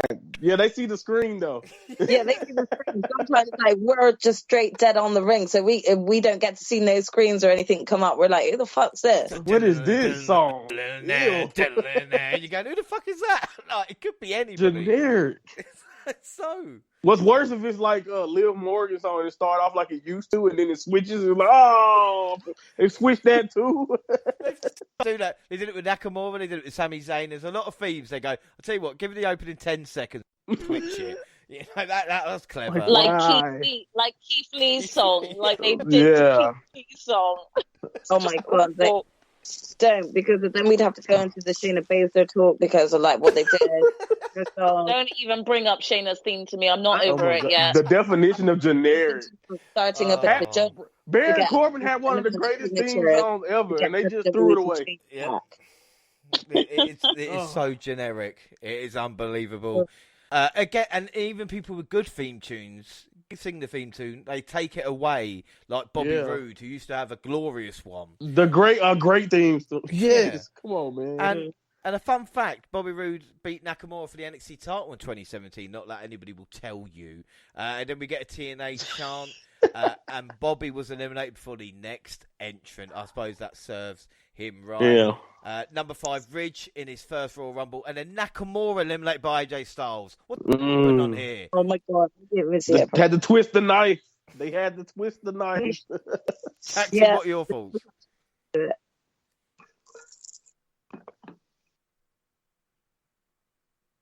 Sorry, was that me that you asked? I didn't hear who you asked then. Anybody, just someone speak. Just. What did Nakamura getting eliminated? Anybody, please. I don't think. I honestly was gutted that he just went that soon. I was expecting him possibly to be the Iron Man as well of the match. So.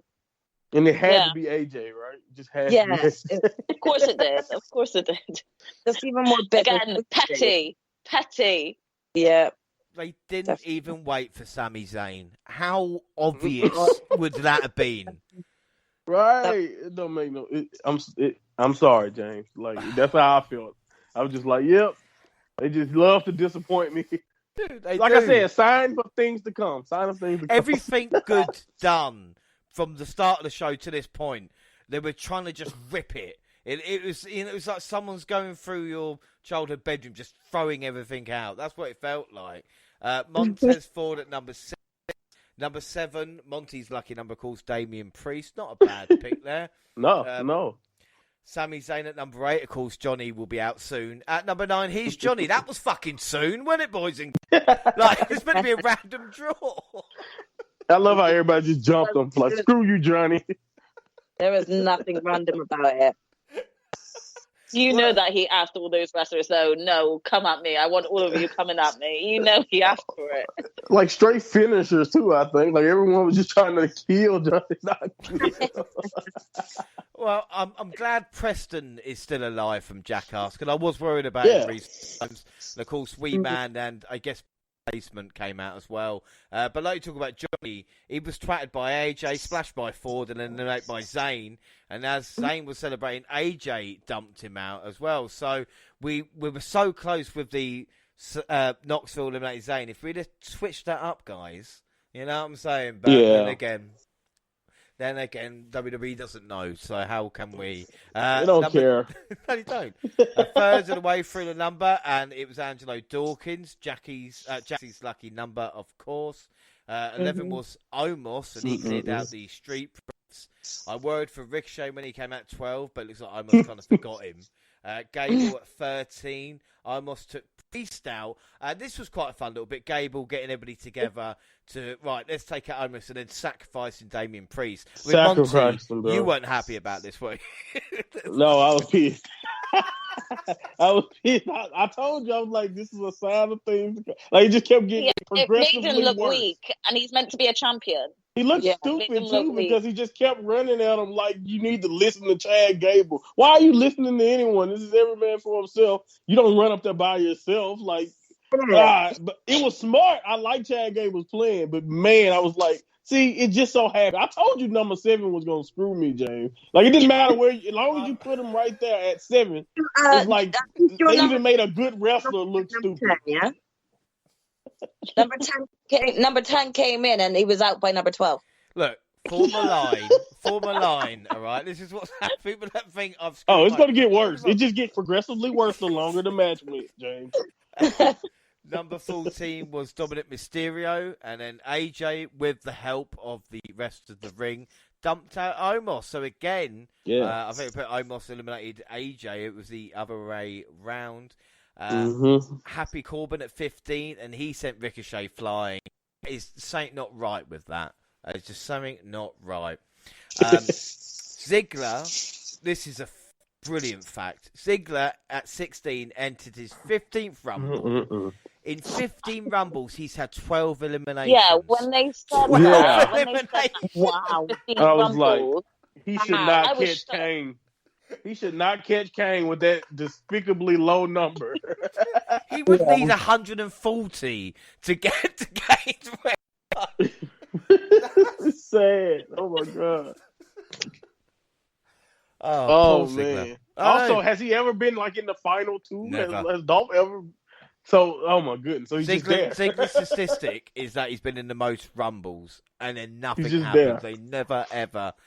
And as he eliminated me, goes, "I want a Survivor Series match once." Anyway, we get Dom, who got eliminated by Corbin. Argued that this was through the means of Vicky Guerrero, so it's not really much to actually boast about, is it? Deep cuts. Poor Dolph. What did Dolph do? Dolph, yeah. I'm sorry, Dolph, if you listen. It was Alberto Del Rio's errant kick that gave him the concussion. I'm still pissed off about that as well. Man, if you look a certain way, do not get injured. Like, ask Finn Balor, ask Dolph. Do not get injured, man. You're never coming back. Don't ask Ken Kennedy, because you will not like what you get back. All right? So make sure. Good point. Good point. Certain wrestlers. Austin Theory, 22 minutes under his belt, kicked out by AJ. I did the as AJ came up before Theory, so my Iron Man was in trouble. Number 17 was Sheamus.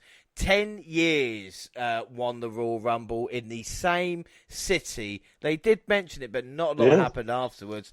AJ throwing Ridge out at the feet of Sheamus.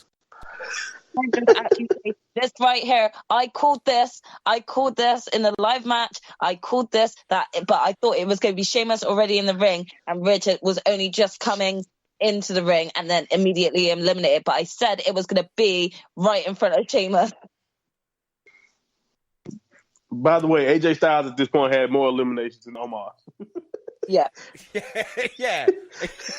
I thought we're not. It's not working here. It's not working. Number 18 was Boogs, and I was wondering, are they booing or booging? I don't know. Yeah. No, I think we're booging. Yeah, booging. Yeah. I think he lasted longer than Shinsuke, who was the champion. Look. All right, can I just say, if Boogs and Nakamura together, there's no doubt you look at that team and go, Boogs going to be the star. All right? I don't care what anybody says. Yes, so what, Nakamura? What's the... Do you know what? Like, I think it should have been like I really enjoyed Sammy and Nakamura and Shinsuke together. I think they made an awesome team. Like, Rick Boogs will probably go off by himself at some point. We can't have anything nice, Jackson. We can't have anything. No, we can't. Yeah, but with Rick Boogs, once he gets released, then he'll have to be like the Boogie Man or something like, or Boog 3 O's, you know, like Boogs. Oh my WWE, if you're listening to this, please don't do that. What, please. release him? No, that's the problem if they release him. The Boogie Man. Look at how long we spend it on Boogs. He might be a star. Do you know what? He's my favourite wrestler. I'm gonna let's have a superstar profile about what about Gunther? Yeah. Anyway, move on to another. I tell you, we move on. Madcap at 19. If we think Boogs and then you Madcap Moss and you go, that's the future. That's the future WrestleMania main event. That is. Yeah. Boogs and Madcap Moss. Madcap Oh Moss. my god. Money. I'm just not a fan of the suspenders. Why are you wearing like suspenders and the shorts were fine. You didn't question the shorts. Like, well, no, all of it. Like, he literally looks like a clown. What about the like, name? You look like a lumberjack, like a camp lumberjack. Like WWE, I expect that when it comes to their names. But seriously, what was he wearing? He literally looked like Jackass. Camp lumberjack. Yeah, like literally, like he was chopping trees and thought, I've got a rumble match. No, that's perfect. That is the perfect description of what you look like. That's great. That's it. Anyway, the Camp Lumberjack eliminated AJ Styles. What's going on? Mm. Oh my God. Man, Twisted Knife. They hate us, James. They want us to stop watching so bad. They really hated us at this point, didn't they? They just kick him and kick him. Yeah, just under 30 minutes for AJ Styles. Number 20 was Gina's lucky number, Riddle Bro. Boogs is sent packing by the Happy Couple. And at 21, Tara, it's Magada! I lost my shit. Yay! I said it's going to happen. Mine and Monty's pick. At this point, 21, great number. The fuck is done this? Yes. Bobby Lashley, Mania rematch. I'm in. I am in. He dumped out Corbin and Boogs, and then I started panicking again because he was destroying them. I thought referee go, hey, no, go back. But I realised during this referees don't really care. They just watch the action beating up and then kind of deal with it afterwards, which is fair enough. Number 22, Kevin Owens, and probably my favourite bit in the Rumble was Owens was coming out and Drew met him on the ramp and they went for it. If two guys, I was like, I'm in. Yeah, that was quite a hype moment. Number 23, Rey Mysterio. Number 24, Kofi Kingston. This was a damn shame. I told y'all, another sign. This was another sign. He never messes up. Happening. Honestly, it was such a slap in the face. Like I can't even tell you how gutted I felt. It was a sick. I mean, that probably was going to be the best part of the Royal Rumble for the men's, and it got ruined. Yeah, I know, because you did mention it as well on a live show, and so saying this is something that happens. And do you think it's because of us that this happened? Because maybe no, seriously, in old days, if Kofi had done that, we could have gone, oh no, his feet didn't touch. But there's people on Twitter and watching it and go, no, his feet did touch actually, so he is eliminated. So at that point they had to go, oh fuck, we have to, because at second they thought, oh, should we do it? Get you there. Yeah. Can we say he saved himself? And then the replay was just like, fuck it. Nah, too obvious, right? Do you know what it is? It is like sort of like us being in this sort of generation, because like even if you go back to like previous older Royal Rumbles, it was all like kind of pre-recorded, so there was that aspect of them being able to edit things differently. Whereas you could, even if you were kind of like keeping the camera angle up, knowing what he was going to be doing, there are plenty of people with phones out. So it was going to be inevitably found out by someone, and they're petty enough to like kind of like break kayfabe and just be like, no, I'm pointing it out, rather than actually just be like, okay, clearly that wasn't meant to happen, so we should just let it slide. You know what I mean? Like if I was in the crowd, I definitely would have, even though I would have seen it, I would have been arguing with the ref like, nah, he didn't, his feet didn't touch the ground. Nah, I would have been fighting to try and actually like keep him in, because I know that it would have been part of some sort of like storyline in there. You know, maybe he get a team up with Big E at some point. So, you know, things would have had to have shuffled round because of this. So yeah, it's a little bit wounding, not just as a fan, but for Kofi, who had only just gotten into the match. Yeah, that's at 21 seconds. He was the Santino of the Rumble, unfortunately. You know, and it is a damn shame to see Otis at 25. And at this point, I'm in my head, I'm going, right, Orton and Big E are still to come. And I'm frantically trying to work out who's left and see if McIntyre's actually got a chance of winning it. So number 26, Big E, of course, Jaxie and Gina's pick. Now, Gina, you must have been happy that Big E came out 26. You're thinking, I'm fucking in here. Yeah, definitely. I did not see the twist coming at the end. So for me, I had like no thought that was going to happen. So as soon as I saw Big E come out at 26, I was like, he's got this. He's got this. My choice is done. You know, I was so confident. It's horrible, you know, because like Big E comes out and you think, yeah, former WWE champion, it's going to be great. Number 27, Bad Bunny. Now, it's not that much of a surprise with people on Twitter saw a picture of him backstage, but 27. Like, more people want from that number than any. You're going to bring Bad Bunny out now. A comedy spot or a spot like that is meant for early on the match or to in middle part of it to give it some time and feel fresh, as opposed to when it gets down to the nitty gritty. More on that with the final four in a minute. He's Bad Bunny. I mean, can I just say, I was really excited when Bad Bunny came out. I'm so sorry. Do you know what? It's not even a case of, I'm a fan of his music. To be honest, I didn't really listen to his music beforehand. So I'm more excited to listen to him after he actually showed up on WWE. I knew who he was, but I just never really took interest. But I just think he should have come much earlier. I like taking that spot. I think there was a lot of disappointment at who was. He could have come out earlier. I was still excited. I hadn't seen the backstage picture that he was there, so for me, it was a complete surprise, and so I was really happy to see him. I do agree. I think he could have come out earlier and given that later spot. No, but you were happy to see him. That's fair enough. Yeah. And this is the thing. He was pictured with the Undertaker, and we didn't see him. So then again, like you said, sometimes it can be. Could have been there just to support Damien Priest. But if the Undertaker had been number 30, I would have lost my shit. There's no doubt about it. But Bad Bunny sucking Sheamus in and dodged to eliminate him. Bunny and Mysterio chucked Ziggler out. And at one point, I thought Mysterio thought he was the one that teamed up with Bad Bunny at WrestleMania. It's a bit weird. And 28, Shane O'Mac. Yes, the best in the world, making his return. Who was happy about this? Was anybody pleased to see Shane? Vince. I know I would. No, I don't. This is when I realized they scraped the bottom of the barrel of favors they could ask. Like they had no one else. People they could have put there. Oh yeah, it's people like Cesaro. I know definitely, and I mentioned already Finn Balor, but I'm just saying that's just how you know they were just hoping for a cheap pop. Everybody gonna hear, here comes the money. Yay, happy. I also they're delusional. I think they think we like Shane a lot more than we actually do. I do appreciate he took some crazy bumps for my entertainment throughout his career.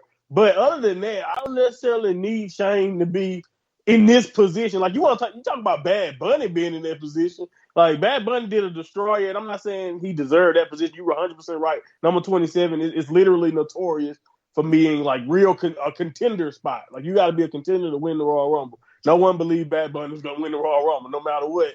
So, but like the same thing can be said for fucking Shane McMahon. Who thinks Shane McMahon is gonna win it? Well, Shane probably got more chance to win than Bad Bunny, but like you said, if it was 7 and 10 for Bunny, oh my god, imagine that! I would lose my shit.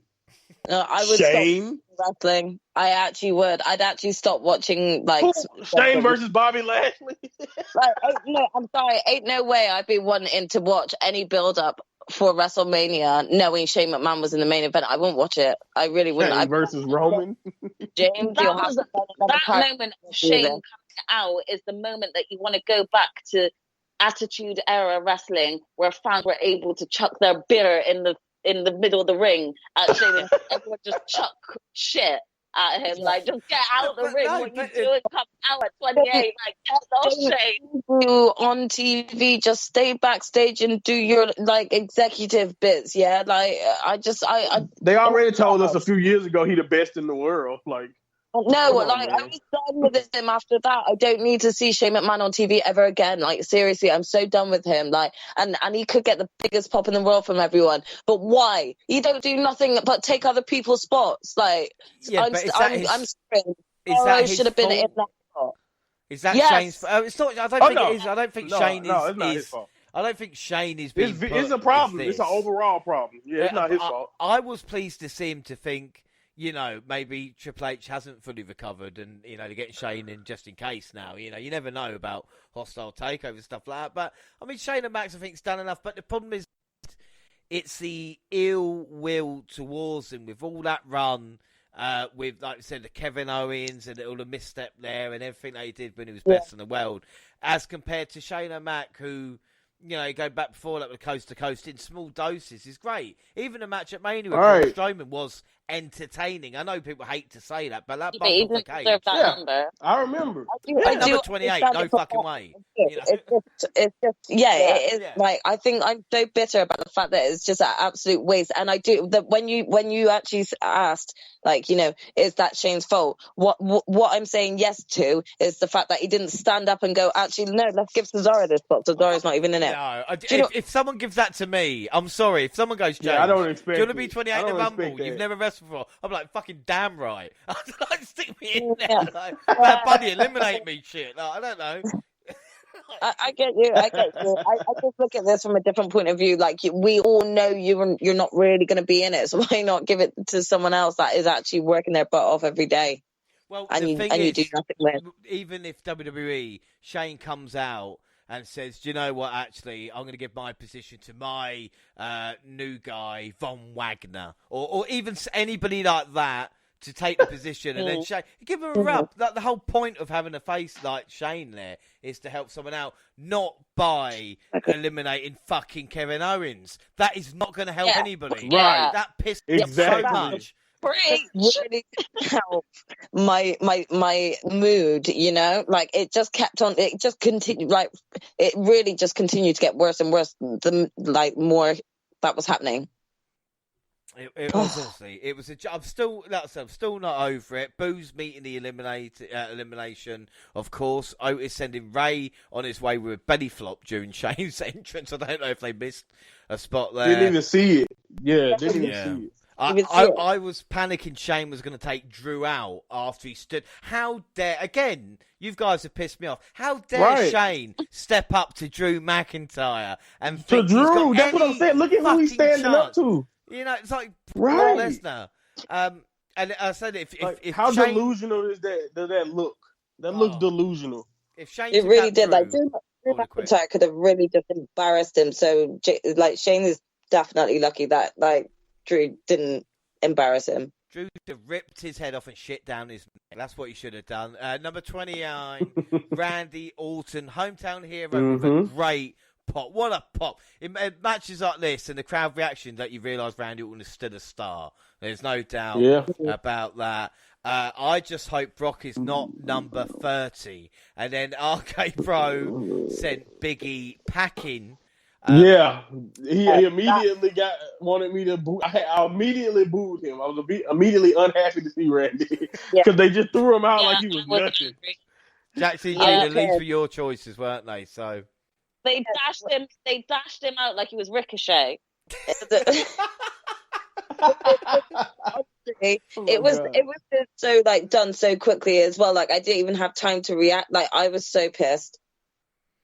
Yeah, it was. It's honestly, I mean, it's shocking. He deserved better than that. He did. That Riddle RKO thing though was nice off Otis's back. Yeah, that was actually a sick moment. Actually, nice. They did it really well. Unfortunately, it was Drew. Yeah, it was Drew. I was fucking well pissed off. I was like, "You knobhead, double arc, you do it on Drew. Like, leave him alone." But Biggie, I will say is, you know, the problem with, especially with WWE title reigns and building stars, it's just because you give them the W title and then don't book them accordingly. It's not that wrestler's, you know, Jinder Mahal may be slightly different, but they're looking at Big E like Jinder and saying, you were the champion, you're nowhere near that now, you're either a tag wrestler with Kofi or you're doing other stuff. And look at the treatment. He should have been Final Four and he shouldn't be taken out by a face tag team. It made no sense. Unless a New Day had a feud with the RK Bro. Exactly. So just show you how out of the plans he must be.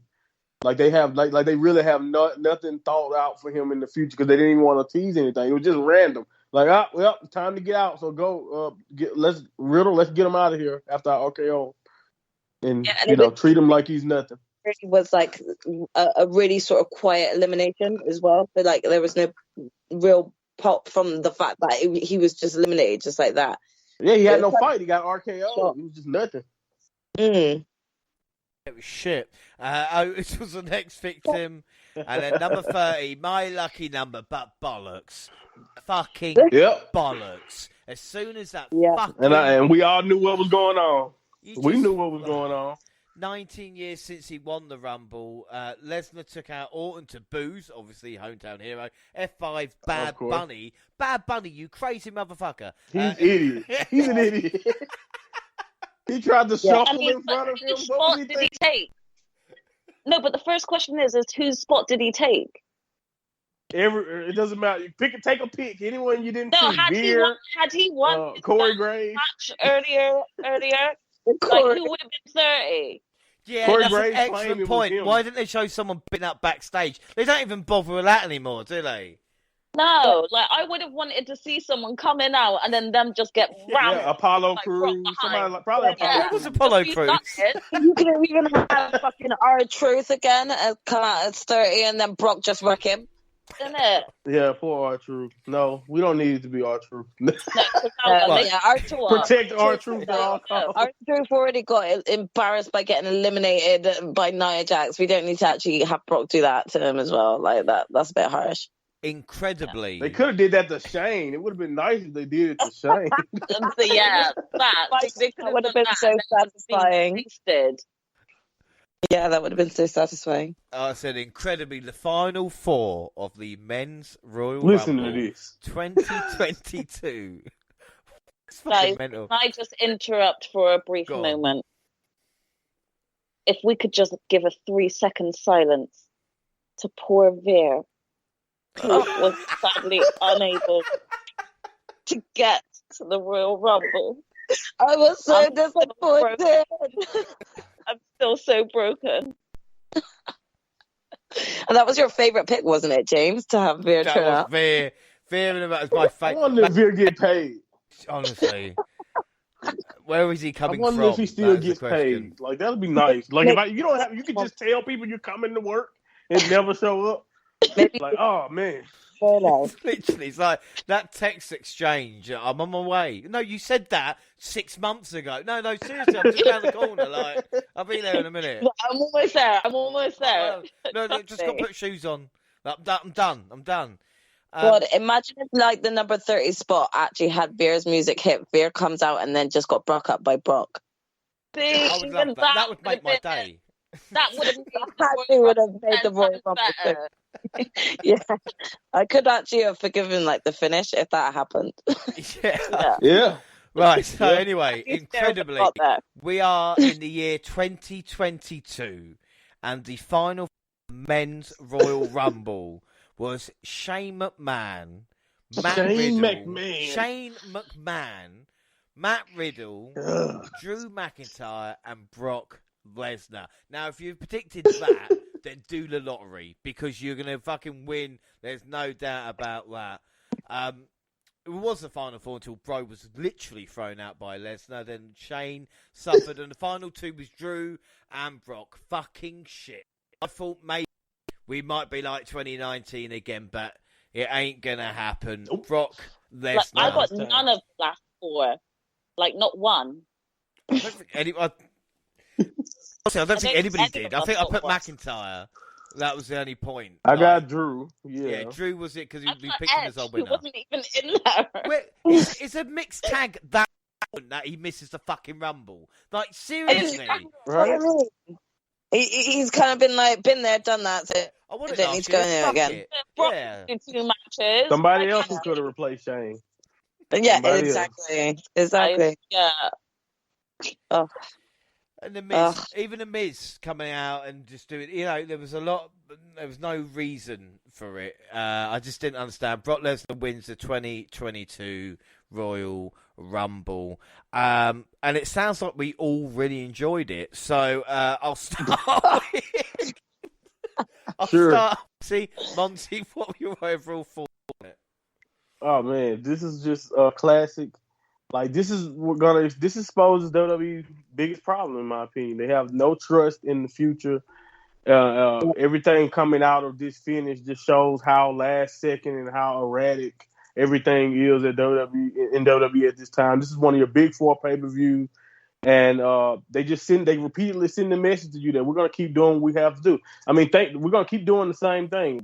Like think about how long Roman Reigns and Brock Lesnar has possibly been teased or has been the main event going into a WrestleMania. Now they've literally been feuding off and on for 8 years almost, at least, in some way, shape, or form. And that's just show you how repetitive they've been. Going back to the I don't mind Becky Lynch because it is some unfinished business there with Becky Lynch and Ronda Rousey. But that is still another shot of them not trusting the future, like it seemed like when we had Drew McIntyre win the Royal Rumble, when we had Bianca Belair win the Royal Rumble. It seemed like we had a future, a nice future, a nice, something to build towards going forward in WWE. And they seem like they're just reverting right back to life before 2019 or life during 2019.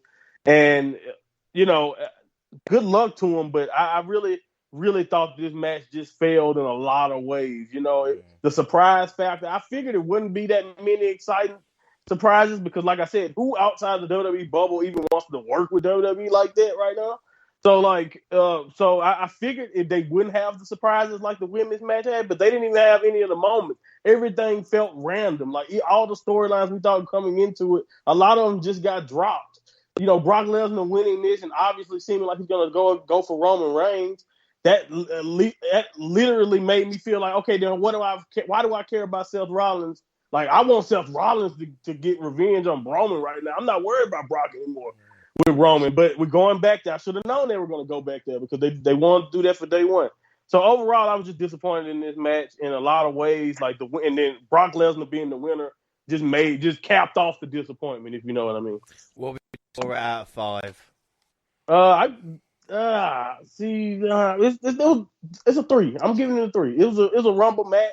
It had things that you could take away from it and enjoy, but it was just like, other than it being a Rumble match and the general enjoying a Rumble format, I don't think this match had much to offer, especially when you think about the direction WWE is going, like the message it sends that we're going to stick to Brock Lesnar and no matter what, and whatever, it is what it is. Like, yeah, I didn't really like this match too much, but yeah, I'm going to give it 3 out of 5. Gina, what were your thoughts and what are you going to score it? Gonna give it a 3 as well. I feel like the ladies' Royal Rumble should have been the last one.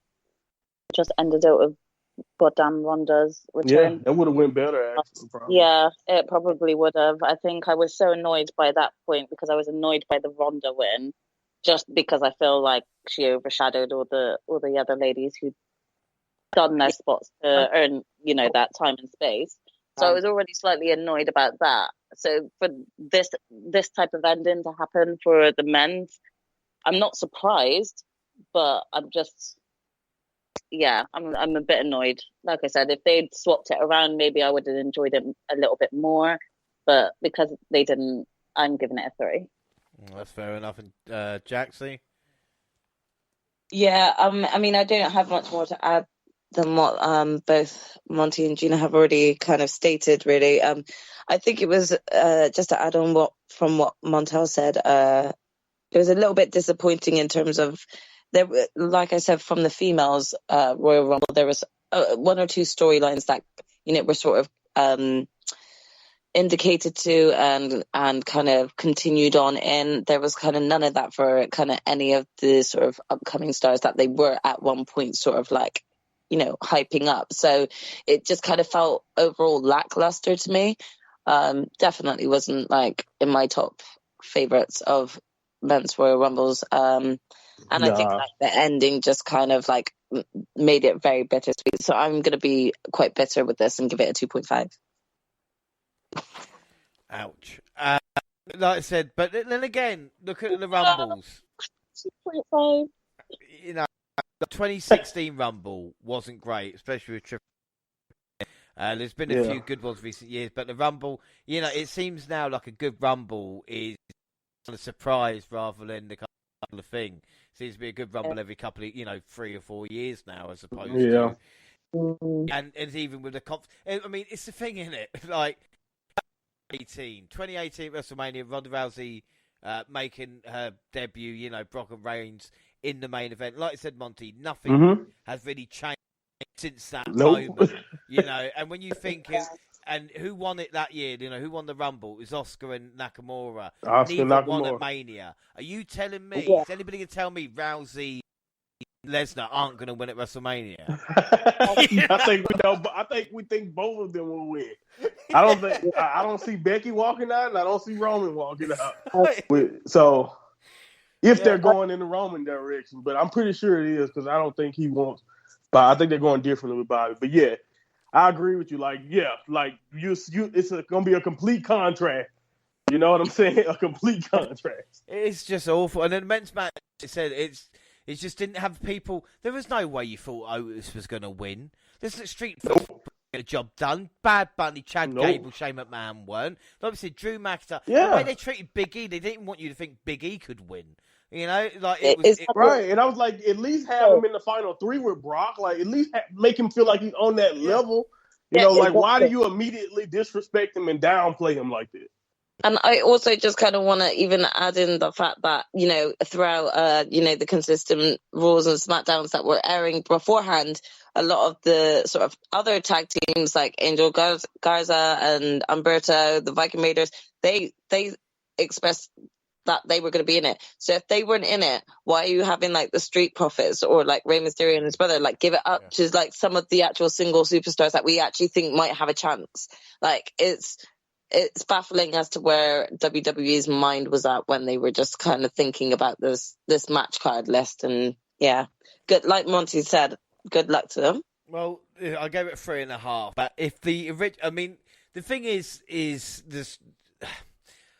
Back in the day, I say back in the day because I'm an old man, obviously, with WCW, you know, WWF used to laugh at them by saying, look at you guys, you're rewriting the script every day. You don't know what's going on in the night show. You don't know what's going on in your pay-per-views. You have no control. There's no kind of plan. And, like, you hear the rumours of the rewrites of the Rumble matches, the talent not been happy. Apparently, the rumour coming out was Matt Riddle was scheduled to win the Rumble. Supposed to win it. Where was that? So again, another new guy. I won't like that ending because I don't think he's ready for it. But again, he's still another guy that could have been elevated for this fight, even though I thought it would have been ill-timed. But I'm just saying, you know, still, like another young guy has to wait now, you know? Yeah. And even if, I think we spoke about with surprises, if Braun Strowman had been like the Shane McMahon position, you could have gone, oh, he's come back. Maybe he can win it. Just setting up, like you said, the final 4. But it just seems like the women's match was so put together really well. The men's was just kind of like, oh, we'll stick Brock at the end and that'll be it. We're not watching it for an hour just to fucking one person. We want the enjoyment, the surprise. The crowd's meant to cheer and chant along with people. It's not meant to just be... Especially when we've already had our top 6. So it's not like, oh, we haven't seen him yet. Excellent, yeah. We've already had our top 6. Also, can we not actually deny or act like stupid enough to actually think that even if Brock didn't win it, Brock wouldn't be going to WrestleMania to face Roman after what Roman did anyway? Like exactly, like easily just go and slot himself into that opponent's seat, like a feud is building between them still. So he didn't need to win the Rumble. Nope. No, and this is the thing. It's so annoying about WWE. Where they go back to the same people. And if you only watch wrestling between Mania and between Rumble and Mania, you are only going to see Becky Lynch as women's champion, Charlotte as a champion, Brock Lesnar in the main event, Roman Reigns as a champion. Yeah. The only difference is Bobby Lashley. And I'll tell you what, I'm not going to put words in anybody's mouth, but we're worried they're going to fuck that up. It's like... every other title is meaningless. It's just, you know, all these championships that used to be worth something are just, you know, Sami Zayn and has been contender for how long? You know, like these tag team titles is shit. It's like unify the divisions, have Raw and SmackDown with one show, and you can maybe actually build a Raw Rumble. But as soon as you do this, it's just a fucking joke. And the women's division pissed all over the Rumble, pissed all over it, and even the talent involved. Yeah. Sorry, You're right. Ran over. They were in another league, man. Their match, like you said, made leaps and bounds more. Like I remember getting down to the final 5 in the women's division. Like you can make a case that everyone in here, even with Ronda in the match, can win this match. Well, look at, like you just said, look at the men's Royal Rumble. That's not the case once you get down to the final 4. And then besides that, you know, like we said, you have people like Kevin Owens, Finn Balor former Universal Champions who just tossed to the wayside, don't even feel like they're in the same stratosphere as Roman Reigns and and Brock Lesnar and all that. And it's just like that's because of their doing. Like it goes back further. Like I said, we can go back years and years and years, and now we're just going back into the same thing. The 2020s is starting off just like the 2010s left off. You know what I mean? And they don't want to change at all. And also, another thing as well is Brock Lesnar dropping a title to someone proves it means fuck all. Like, losing to Seth Rollins. Yes. Mania. It doesn't matter because you'll just chuck them out at next Rumble or, Exactly. like you were saying, Gina, you just come back and get a title match. It doesn't matter. You can grab the briefcase of another Mustafa Ali again and just, like, brock him up in the process, halting his career. It's just... the definition of insanity is doing the same thing over and over again, expecting different results. And I'm going to start listening to CM Punk soon and just be like, look, the only way they're going to learn if we stop buying the merchandise, we stop buying the events and all this bullshit. And even when it's that now with ratings, when will the message? Exactly. When is it going to say to him like, what the fuck? And I don't think it's just Vince McMahon. It's the whole corporate structure of, if something goes, we can't go for a plan. This is our plan for a year. Ratings were down this week. Right, let's quick fix. Let's bring Brock back. Let's bring Lynch back. Rather than building stars and setting stones for the future. You just built up, like a great WrestleMania match between two iconic black women.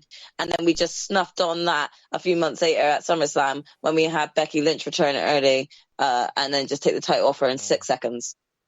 We just went fuck you to everyone that was like, watching that emotional WrestleMania match, history-making match. What's it worse, Jack sees? I'm saying to you at SummerSlam, don't worry, this storyline will play out. Yeah, because she lost twice to Becky Lynch again on pay-per-view and then got fucked over in the Royal Rumble. So you're going, and now she's facing Rousey. And if it's Charlotte and Rousey, fuck that. Fuck that. There's no way. There's no way they're doing that. I mean, are you actually expecting to go any other way than that? It gotta be Becky, bro. It's got to be There's Becky. No way but doing like that. I said, if Charlotte dares, I love Charlotte, as but you think she's gonna try to jump in and get another triple threat? You just don't know. Please no, because that's taking another opportunity from another woman again. Exactly. And also, I want to point out. Happens. Yeah, I also want to point out that I'm hearing that they don't even know what they want to do for WrestleMania. You talk about being old, James. You remember the Pat Patterson and Vince McMahon used to have everything planned almost a year ahead of time. Then, and I'm not expecting them to be that meticulous now. But how can you be heading this close to Mania and not have an idea of where you want to go at a pay-per-view like the Royal Rumble that is literally reliant on WrestleMania? You see what I'm trying to say? So that just shows you where they are, man. I honestly think that the only way that there's going to be any form of saving this for me personally, so this is a personal thing, is if somehow between now and, what's the next pay-per-view? Elimination Chamber. Chamber. Saudi Arabia. Between now and then, Asuka returns, challenges Charlotte, and she gets that fucking WrestleMania moment, kicks Charlotte's ass, and takes the goddamn belt off of her. That is the only way that they can actually salvage this for me. Well, we went off a piece a little bit. That's not going to happen. No, but I got to go back to the men's Rumble match because we went off a bit of tangent. We're still doing the poll, believe it or not. We're asking people who wins. Yeah. Big E, Roman Reigns, Kofi Kingston were the kind of big winners.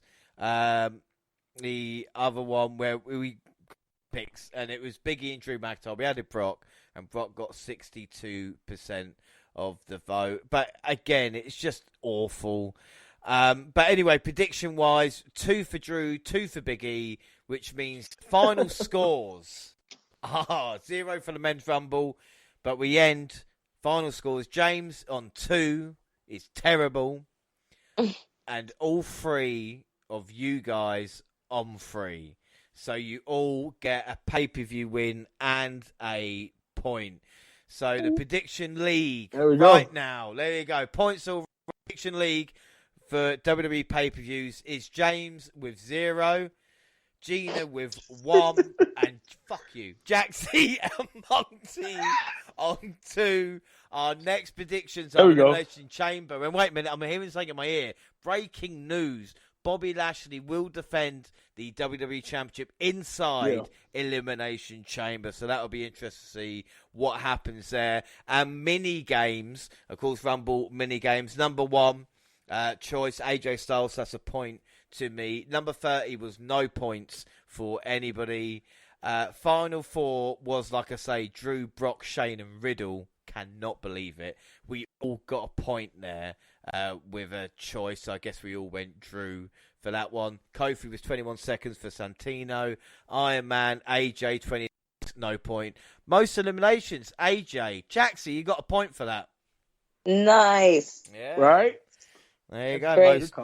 Most elimination, AJ Styles. Lucky number 30 for me. So that is a point for the winner. And this shows how shit the Rumble is. Who eliminates who in surprises? No points for us whatsoever. If they'd have done the Rumble like we'd have booked it, that's how random it was. Yes. Exactly. And that's why it makes so much sense that they said story next time. Yeah. We've been saying ages. We're saying ages. So the men's... It was so random. It makes sense, man. The men's scores. The men's score Rumble mini-game scores are Gina with 1 point, Monty with 1 point, Jaxie on 2, and I scored 3 points there. So game's final score and bonus prediction league score, Monty on 4, Gina on 4, Jaxie on 5, and I am in the lead with 6. So yes, I may be losing the pay-per-view predictions, but I'm ahead of the bonus points one anyway. So I can go to bed happy. It's about time, man. So, the rating out of 10, a match of the night. So, with matches of the night, Lashley and Lesnar for Jaxie and Gina. Monty, is it the Reigns and Rollins match? Reigns Rollins. I thought this show peaked. Yeah? I'm going Reigns Rollins, man. I thought it peaked at the very beginning. I rewatched that match. It was so fun. So, yeah, Reigns Rollins. I was going to say MVP of the night. I don't think anybody really deserved it. But Monty, who would you say is your Seth MVP? Rollins. Seth Rollins for me, man. His performance, like I said, the character work that was done here. I mean, he took a spear, which we know puts everybody down. He was laughing. I mean, come on, man. That's just a whole nother level of good. And we already, talked about how great the entrance was. I just thought Seth, man, put on a really, really good show. And he left an impression on me. If I go back to this pay-per-view, I'm going back to watch Seth's performance with Roman over probably anything else that happened on this show. Jaxie, what about you for MVP of the night? Do you know what? I have to agree. I'm going to go with Seth on this one. He really played the ultimate mind games with Roman. I think this match was awesome. I definitely want to go back and watch it again. So, yeah, I think I'll go with Seth. Yeah, I think we peaked. And Gina, who's your MVP of the night? I'm going to be boring and copy the other two. Definitely Seth and Roman. Seth really killed it with the mind games. The whole Shield entrance just got everyone lit and ready for it. The whole pay-per-view itself. I don't think that anybody else would choose differently either. I am. There is one MVP of the night. And there is someone who everybody doubted. Everybody bet against, and she put in nearly 35 minutes in the Royal Rumble matchup. My MVP of the night, Natalya. It's never happened before. It will never happen again. But she is my MVP. It's about time of the she night. gets. Are you actually? About time she gets some type of acknowledgement to wind us up. What? I'm sure I disagree. You're wrong. You wrong, but it's about time she got acknowledged. Yeah. So I mean, you're wrong. If she listens to it, she might actually boast about it on WWE that she actually won. If she did, I'd mark out harder for her than I would Sam Gradwell. And I love you, Sam. I know you listen to the show, all right? Wow. No doubt. Disrespect. Well, I should say Sam Gradwell, NXT UK superstar, apologised to me for not being in the Royal Rumble. So I'm hoping, Mr. Gradwell, you will be in there. I'll keep an eye on you anyway. One day. Where were we? I went off on Sam. So we were doing final scores. That's it. What a mark. I'll tell you what a yogurt, I know. So out of 10, we'll start with Gina. What are you going to score the Rumble? As in the whole thing itself? Unfortunately, the whole thing itself out of 10. And it doesn't matter, it can be crazy. I can tell you what, I'll go Jackson. I'm going to go safe. I'm going to go with 7. You're going to go 7? Yeah. Jackson, we're going to score it. I'm going to give it a 6. Oh, shit me. Do you know what it is? As much as I enjoyed certain matches, I think overall those matches were ones that I read, and like the overall sheer disappointment, like looking at it as a whole pay-per-view compared to the hype that, you know, kind of has originally sort of like grown with this pay-per-view premium thing. Live event. Sorry. Yeah. Premium live event. I told you we overhyped. Just kind of, yeah. We spent 3.5 hours getting us excited just to have to get let down in the next 3.5 hours. Yeah, I stayed up till 5 a.m. and ended with Brock, so yeah, it gets us. Yeah, well, that's an idea. If people are depressed about the Rumble, then turn the volume down and re-listen to the live show of our Rumble build when we're really excited. So by the time you come to the end of the show, you actually be happy. So that might. Oh my gosh. You never know. So we've got a 6 or 7. Monty, what are you going to score it? Oh man, off the strength of the Seth Rollins match, I want to give it like a 7.5, like by itself. Like, yeah, because that's pretty much that by itself is like a 10. But the rest of the show, like I said, it kind of went down. Like it went down on rating as the show went. If you see what I'm trying to say. And like I said, it's decent and has the moments that I can understand people, liking. But again, the only thing I think about revisiting when I think about this pay-per-view or this special or whatever they call it, live event, I'm thinking about, like I said, Roman and Seth, the story that they weave. But like I said, even that kind of got soured when Brock wins the Royal Rumble, because now I don't know where Seth placed it, and that kind of bums me out. So yeah, I'm going with 7.5. That's probably the highest I can get it. And I love Royal Rumbles. I'm a high rater on Royal Rumbles because I really like the format and how those shows usually are. So this is really low for me, in my opinion. All right, everybody, tell me I'm wrong in 3, 2, 1. I'm going to give this an 8.5. 8.5. Then everybody. Oh my goodness. No. This is the best WWE going to get all year. We said this it's only going to get worse from now. It's only going to get worse. So make the most of it. Royal Rumble. 2 Rumbles is still enjoyable.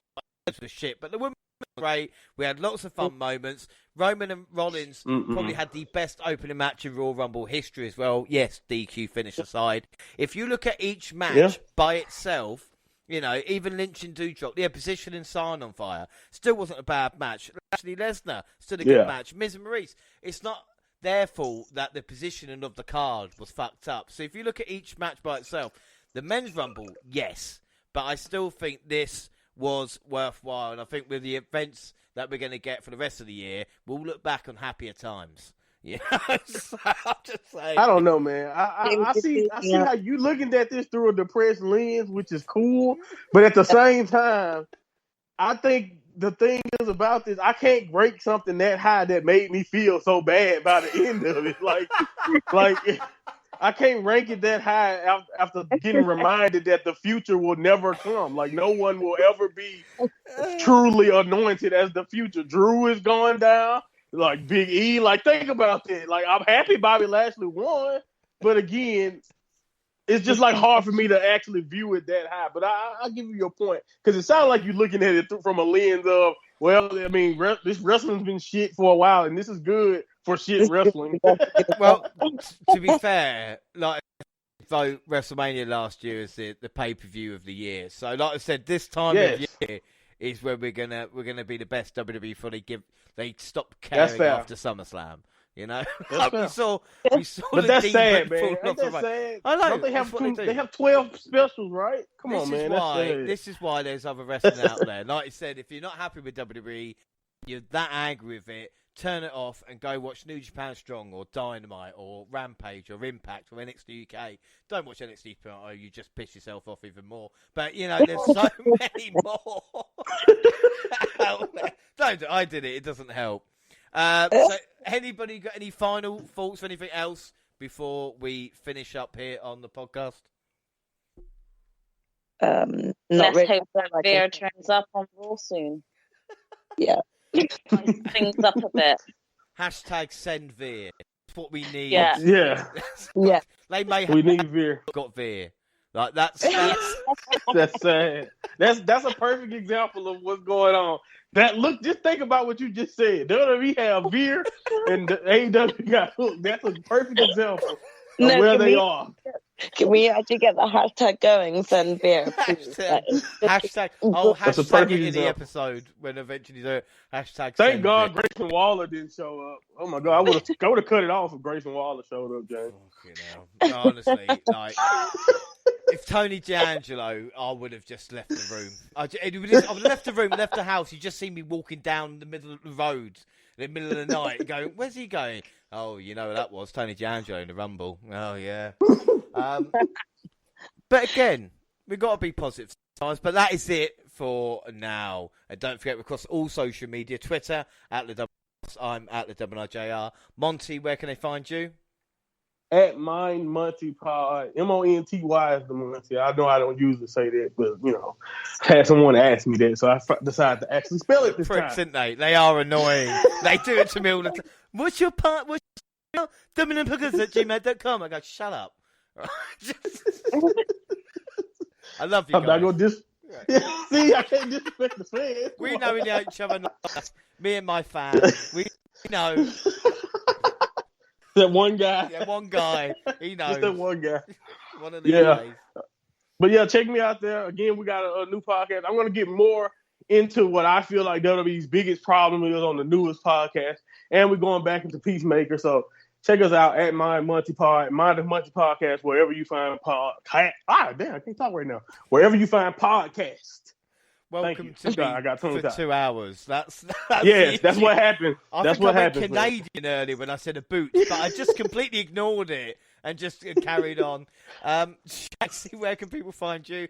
Stop listening tonight by now. They've turned up. They go, he's finished the Rumble with you. All right, yeah. But oh yeah, they cut it off at this point. They might not have done. Jaxie, where can I find you? Yeah, where can I find you? I mean, if they do want to find me, they can find me across Twitter and Instagram at Jaxie Scarlett. Perfect. And Gina?